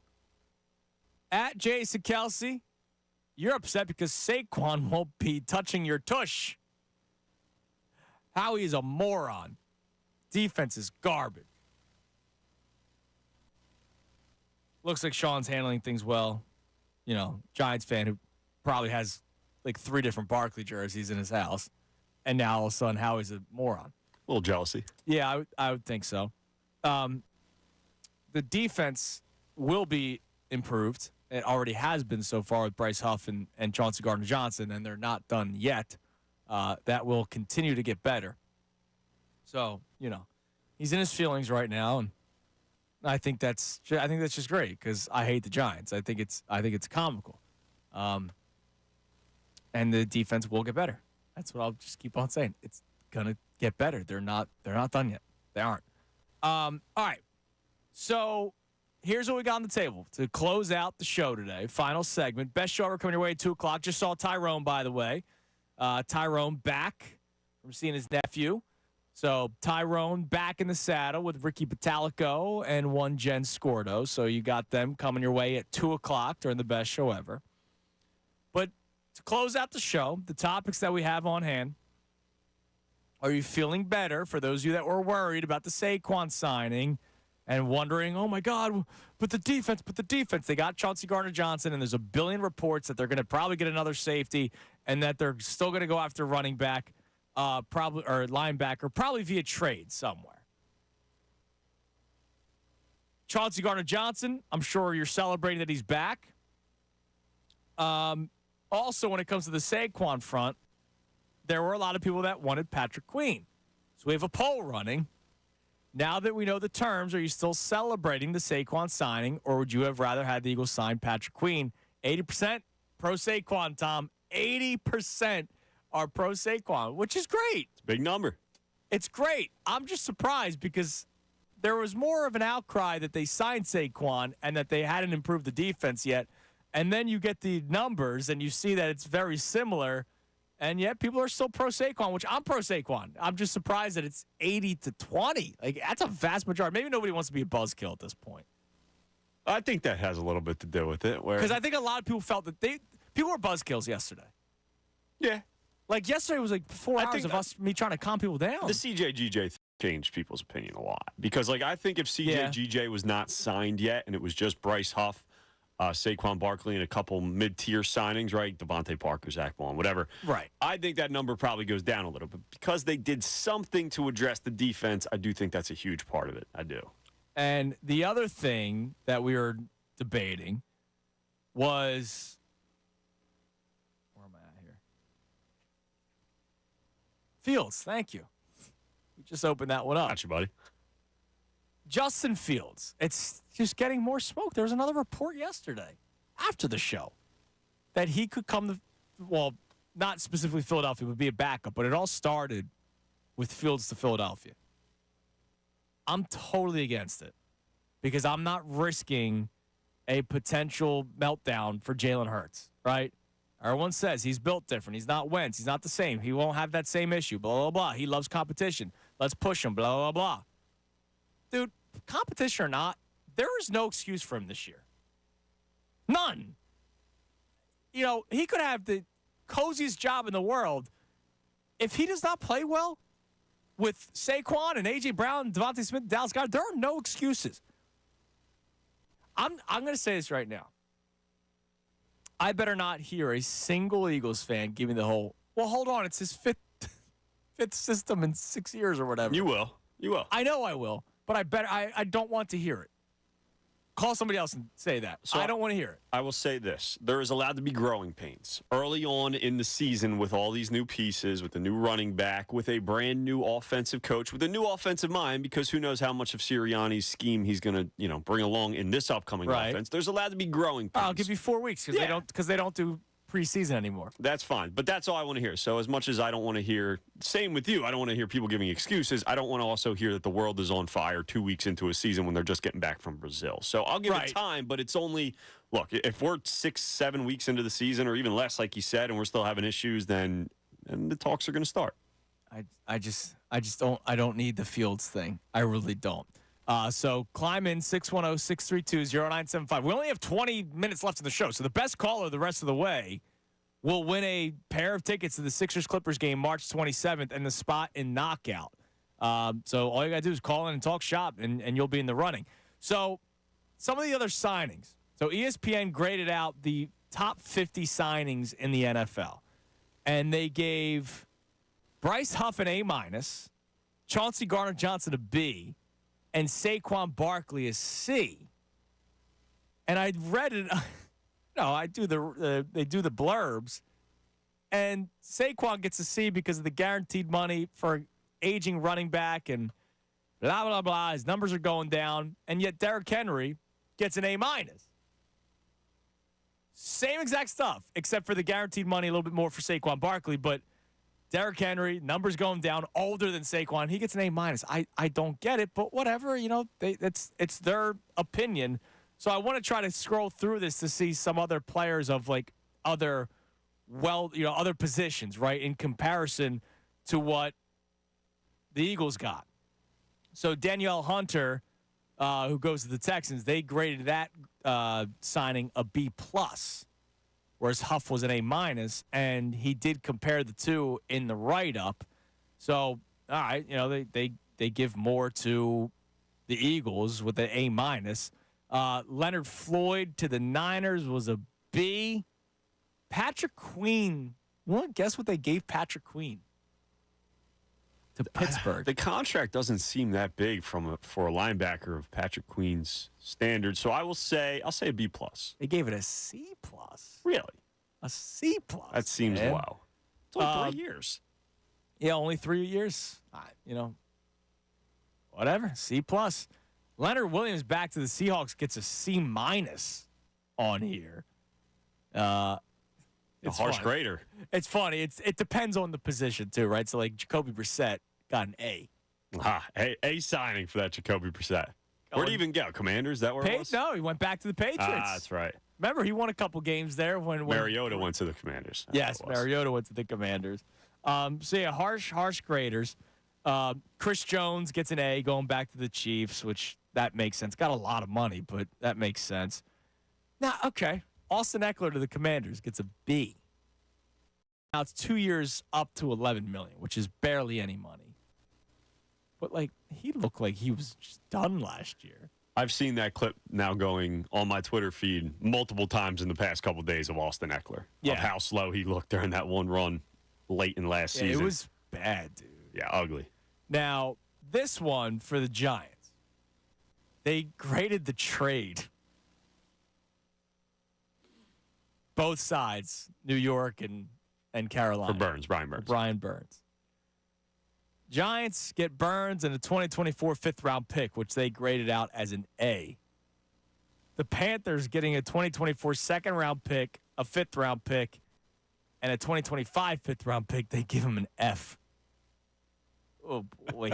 I guess that's because there's rumors that they turned down 2 first-rounders at the deadline this past year for Brian Burns. Oh, did they really? Yeah, you didn't see that? I think it was. I'm pretty sure it was either this year or a couple years ago. I forget what it was, but I think it was the Rams offered him 2 first-rounders for Brian Burns, and they said no. I just don't understand how.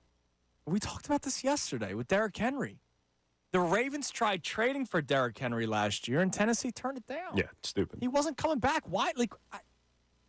If you're not going to win something, and not win something but Super Bowl, like not even make the playoffs, why wouldn't you make a trade like that? And we're not even saying that because the Eagles are good. If the Eagles were not a good team and they had potential assets to trade at a deadline, if they're in a rebuilding year and they didn't trade them away, I would bash them for it. Yeah. Much like that's what you should do as a fan base. Especially if you're the Panthers and you're rebuilding, like 2 first-round picks does a lot more for you than a second and 2 fifths.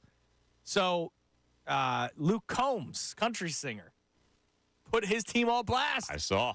I appreciate this. Now, we're fortunate enough that our teams aren't bad enough where we need celebrities to check in. The Flyers, they were there for a little bit. They've gotten better. Right, they're turning the page. So and the Sixers, if they bring Tobias back, where it's a different conversation. Then I need like Bradley Cooper to step up and rip the Sixers. So Luke Combs, who is a country singer, so I know not all of you know who he is, but he's a football guy. So we all come together as one there.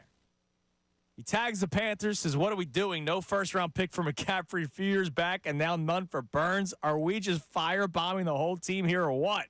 I usually don't comment on these kinds of things, but it's just becoming slow torture at this point." How bad of an organization can you be that you traded McCaffrey and Burns and you didn't get a single first-round pick out of that? My God. And McCaffrey almost won MVP this past year. They're just getting pantsed all the time. Unbelievable. All right, they traded for Deontay Johnson. Oh, there you go. Yeah, and That'll change everything. They didn't give up much for him. They give their quarterback that can't throw more than 5 yards a weapon. He stinks. Bryce Young. Yeah, I'm already willing to say it doesn't look good so far, that's for sure. He looked horrible last year. Now, in his defense, he didn't have anyone to throw to because they traded DJ Moore away. He goes to Chicago. But, dude, I don't know. I watched him throw a lot last year. Because the Eagles played, think about it, the Eagles played every single primetime game in the world. So you're flipping through Red Zone or the NFL package or whatever, or, you got money on games that you probably shouldn't be putting money on. Like the Carolina Panthers. And I'm watching Bryce Young. I'm like, oh, my God, this guy's horrible. First overall pick. And here's C.J. Stroud doing his thing. That's the thing. It's not like you had a season where all of the like Anthony Richardson was the third guy taken. He was out all year, right? It's not like you had a season where all of the rookies taken, none of them really shined. C.J. Stroud, he's already saving that franchise. Yeah, he's already the dude. That is, and you trade away a first round pick that would have been Caleb Williams this year. That is a mess of an organization. Yeah, absolutely. All right, let's go to Scott in Hatfield. Scott, you're on the Fanatic. Hey, Andrew, Tom, how are you today? What's up, Scotty? Nothing much. Hey, listen, real quick, they can, Justin Fields, he can go pound sand. I don't need anything to do with the backup quarterback right now. I just, and why risk it? That's all. Like, I understand that the Wentz situation was so much different, and he might just be weaker than Jalen Hurts, but for anyone that calls in and says, no, Hurts is fine. You don't know him. You've never spoken to him a day in your life. I haven't spoken to him, so I don't know. Nope, not at all. But I'm sure he's got a stronger head on the shoulders than I agree. The Ginger Jesus did at the time. So I agree. But anyway, that's neither here nor there. I do like the Barkley thing. I was shocked by it. I think they were going to spend money on a running back or the linebacker because I like Queen. I love Queen. Right. But I have no problem with it. I'm quite happy with it because it does help our offense, and it makes a big difference. And it makes Jalen Hurts' life easier, too. And I think that's an underrated thing that we haven't really talked about. And I know there's some people that go, why should I make the $250 million quarterback's life easier? Because he's a $250 million Right, exactly. Like, and we have to come to terms. He's not Patrick Mahomes. Right? Like, Patrick Mahomes makes everybody better. You might need to help Jalen Hurts out a little bit more. And I don't think that's the worst thing in the world. And so you get A.J. Brown, Devontae Smith, Dallas Goedert, and Saquon Barkley. Try stopping us. Yeah, exactly. Thank you very much. It's great. And I think the linebacker thing, if they're going to be doing trades, I'm assuming that's the way they're going to go. I was looking at the list of guys with the 1 year left on their contracts, linebacker-wise, and our good buddy Kaiser White one more year left. I don't know if that's going to happen or not, if it would help us out. But if Howie's going to do his magic and make trades, there's a guy right there. There's a couple other ones on the list. And Arizona's obviously rebuilding. Now, Gannon had him here and then brings him there to Arizona. Maybe he wants him there to help, build his team or something. But, hey, whatever. It's 1 year, and he's 27, so whatever. And there's another dude, David Long from Miami. He's 26. Seems like a good player. And obviously just play with Vic Fangio, so there's the connection there. Yeah, I mean, look, that's the one thing. And thanks for the call, Scott. I'll put you on hold, put you in the running for the Sixers tickets. I did this whole rant yesterday. I did the whole rant Monday during the build-up to Saquon Barkley. Why is it that they can't do the trade for a 1-year deal left for a linebacker? Why not? Do the carousel linebacker instead of running back. Yeah, I like the idea of it.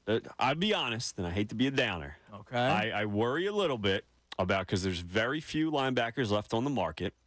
What other teams have to want to trade with you. So I hate for them to strictly be banking, we'll trade someone at the draft. Don't worry about it. What if you don't? And then what if it's, we're 2 weeks away from training camp and we have Nakobe Dean and Zach Baldwin as our top two on. That's what I'm worried about, just like because of their history. Well, then we're in a lot of trouble. Well, that's what I mean. Like, I don't know. They could trade for someone. They could do anything. But what if other teams aren't willing to trade their guys they have under contract? They've already ignored this position in the past. That's what's creeping in the back of my head. Like, I hope they trade for somebody. Because if not, here we go. What's Shaq Leonard doing? Right. No, exactly. I got you. You're right. You're right in thinking. And that's what I think everybody's concern is. But I'm just saying, I think Howie realizes that. I don't think Howie, for the life of me, I don't think Howie's sitting in his office right now going, we're good there. We're good. We may not have hit on Moreau and Cunningham, but I'll find 2 other bottom dwellers that I'll make it work. I just can't see it. I will say. Hey, man, they're really excited about Nolan Smith. They're probably really excited about Nakobe Dean again. We said that they would never pay for a running back. That's true. They did it with Saquon. So maybe the tides are turning. Now, I don't think he's going to go big spender at linebacker. I never did. But I do think he's going to do something where it's a trade or somewhat of a splash. It's probably going to be maybe not even a household name, but something where we go, all right, that's a guy that could come in here and do some things, especially to improve the linebacker core that was horrible last year. Let's go to Joe in Broomall. What up, Joe?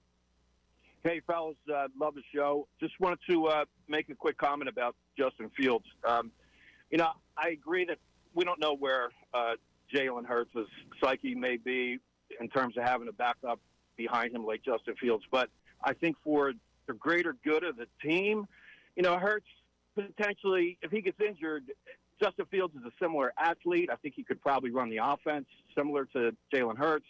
And I don't think we can be worried too much about how it affects Jalen. We got to, have an insurance policy if he goes down. I know, but I'm not thinking about that right now. And I get it. I should because we saw a backup quarterback win a Super Bowl here, but I also think that's changed our minds so much. Like if Jalen Hurts gets hurt in week 2 and you have this kind of a roster, they'll probably try to trade for a quarterback or something, but ultimately your season's probably over. Like Justin Fields, Joe, I've watched him throw. It's not good. He's probably a better Marcus Mariota. And were you thrilled when you saw Marcus Mariota play in the preseason last year? No, I would agree with you. I didn't want any part of Mariota, but I'm concerned if Hurts gets hurt. No pun intended. But right. Fields is at least athletic. I think he can probably hold down the fort until Hurts gets back. And the Eagles are all for cheap backup quarterbacks. They are. I mean, that's why they drafted Jalen Hurts. Like, don't let what's played out fool you. They drafted Jalen Hurts to be backup to Carson Wentz because he'd be on a rookie contract, right? Instead of paying a backup quarterback $8 million, right? Like, you paid a guy barely anything to back up Carson Wentz, and it's worked out for them. So you could get Justin Fields here for probably some low draft pick, and he's only getting paid, $3 million. So it's not like you're breaking open the bank to have him as the backup. But I'm sorry. I just went through this a couple of years ago. I don't want to do this again. Yeah, I hear you. I guess I'm just concerned about, the what ifs. I understand. And look, maybe you should think about it, maybe you shouldn't. Thanks for the call, Joe. I'll put you in the running. I don't know. Like, part of me wants to say, Tom, like, I can't worry about that right now. But I also know that it worked out for Philadelphia. Now, that was such an extreme circumstance. Like, you said it, I say it. If Hurts goes down, the season's in trouble, no matter who the backup is. Like, you're not getting, like, Brady's not going to be here. I just don't think it's worth it. Potential headache. We saw what happened to this locker room last year after they lost a football game. 1 to San Francisco. So now all of a sudden, everything's going to be fine next year and Hurts going to have a good head on his shoulders. I don't know if Hurts, we don't know Hurts. He might not handle it well. Or he probably says, yeah, sure. But I'm sure Howie would probably talk to him about it first. At least I would hope. I'm trying to find when Foles signed with the Eagles back in 2022 because I felt like it was late in the offseason. It was wasn't late. it? So even for all those people that retired. For all those people that are worried, like you said, like the fact that we're even talking about this, and I get it because there is rumors that Fields is going to be out there for trade, and it's an exciting player. Just like if no one mentioned, like I wouldn't even be thinking of the backup quarterback truly till training camp. That would be the first time that a backup quarterback really entered my mind. Maybe a couple weeks before, but I'm like, all right, we got to get somebody in here. But man, free agency has not even started. I'm not worried about the backup quarterback. It's just so funny. Less than a year ago, during training camp, people were upset that Mariota got the backup job and not Tanner McKee. Tanner McKee's still here, by the way. McKee mania. And now all of a sudden it's no, we need to find a better backup quarterback, and that's because Fields is out there. Look, I understand the idea of training for him. I just worry about what we just went through. Now, how about this blast from the past? It's the same guy, right? Hold on, let me. I think it is. Yes, Jannard Avery, former Eagle great, signs the Colts. That was the guy they traded for him from Cleveland, I think. That was like a third-round pick, I think. It was nothing. Well, no, they gave up a third. They gave a third-round pick, right. And I was like, all right, like, let's go. And he did nothing. Nothing. And he was here for 2 full years, full seasons, actually. Unbelievable. I remember his biggest impact, negatively, was 2021, the playoff game against Tampa, where the Eagles weren't going to win. Or it was either the playoff game or it was the regular season game, and he did the taunting penalty.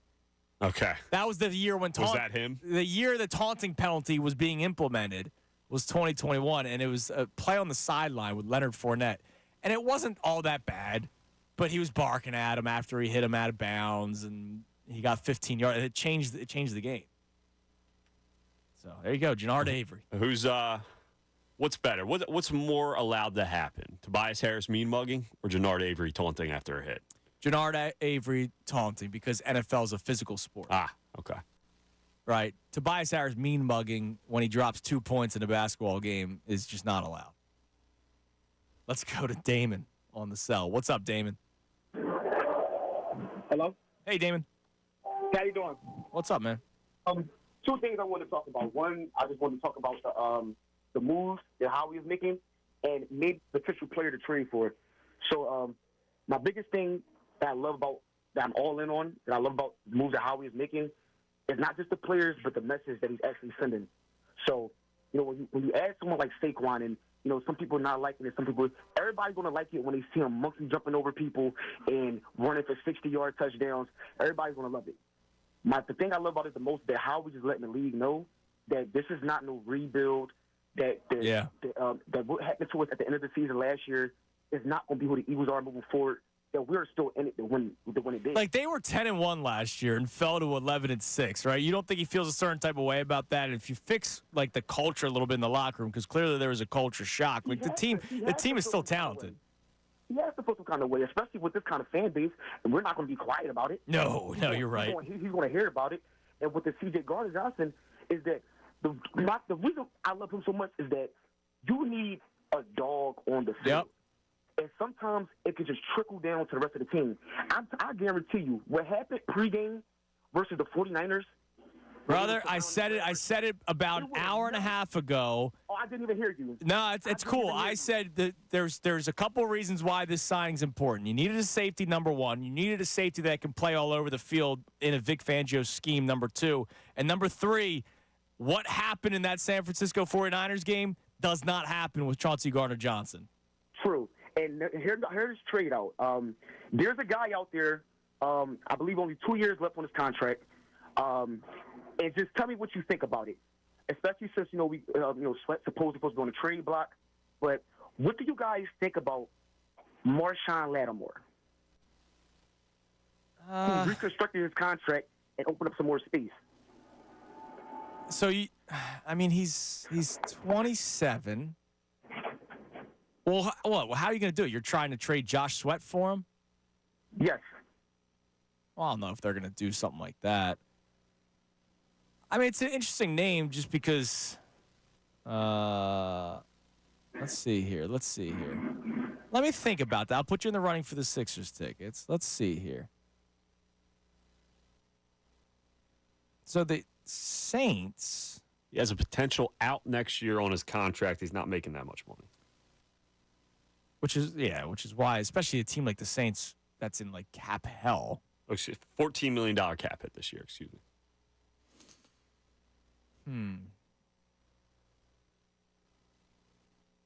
The Saints brought in Avonte Maddox recently. For like a workout? Yeah. Is that what it was? It looks like they are looking for a trade partner for Lattimore.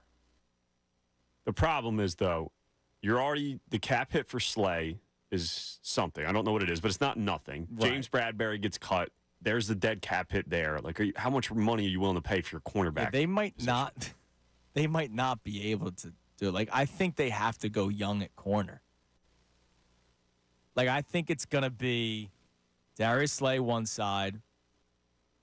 They might use Chauncey Gardner-Johnson all over the field, including lining up in the slot, which is why it's very specified in the reports that they signed nickel/safety Chauncey Gardner-Johnson. And then it might be one of the young kids on the other side. You brought up when we were looking at the available free agents. You brought up all these positions, but you brought up cornerback. Honestly, I have no interest in signing a quarterback. Go and draft one in the first or second round. That's my mindset. Like, you got to get younger. You got to get cheaper at cornerback. You have to. Slay is still solid as a number one. We'll see what Rodgers can do. We'll see what they do at slot. But eventually he's gone, right? So who's that?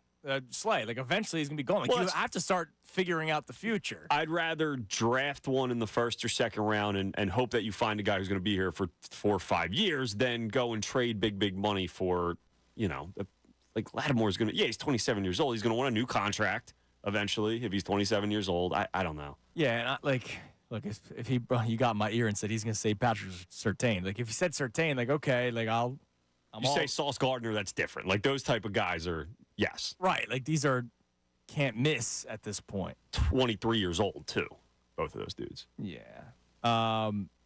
By the way, my man Broke G's checks in. How about bringing back Jordan Hicks? He signed with the Cleveland Browns yesterday. So can't do the Jordan Hicks thing. 2-year, $8 million deal. I really liked him coming out of college, liked him here. It's just there was the injury concerns, but then he actually has been great since leaving Philadelphia. Was he the one that slipped in the hot tub on, like, his honeymoon or something like that and got injured? I think that was. He may have been. He's been healthy since. Yeah, he's actually been a good player, but he goes to Cleveland, which that makes sense, right? He's going to he'll have a Pro Bowl season in Cleveland this year, which is amazing. All right. Jim Schwartz. Yeah, that's right. And they knew it. That's right. There's the connection there. It's good work out of you, Tommy. That's great. All right, so that's pretty much it. We got the best show ever. They're going to be coming your way next. All right? They're going to be coming at 2 o'clock. Now, we're waiting for – I just clicked on a link. Come on now. Wasn't Aroldis Chapman, was it? No, it wasn't an Aroldis Chapman one. Trust me. Exclusive story. Come on, man. I'm on a budget here. Come on, man. Chris Franklin put out a story about the second wave free agency that could help out the Eagles. So we got to keep an eye on that one at some point because he's got some backup quarterback ideas out there, Tommy. So we'll get to that. Let's do it. We'll get to that at some point. But the best show ever is coming your way next. They'll be on at 2 o'clock. The return of Tyrone Johnson and the rest of the crew still intact with Ricky Patalico and Jen Scordo. And Tyrone's going to talk about the signings because it's his first day back on the airwaves. So you do not want to miss that We'll be back at it tomorrow. Not, with me or not? Your guess is as good as mine, buddy. Maybe I'll see you tomorrow. Maybe I'll see you tomorrow. If not, thank you. You've done a tremendous job these 3 days this week, as Ray Dunn will be coming back at some point this week now that Temple women's hoops lost yesterday to Rice, unfortunately. So Ray will be back on the airwaves maybe tomorrow, maybe Friday. Could be it for you today. Not sure. But, Tommy, I appreciate it, man. You've done a tremendous job this week.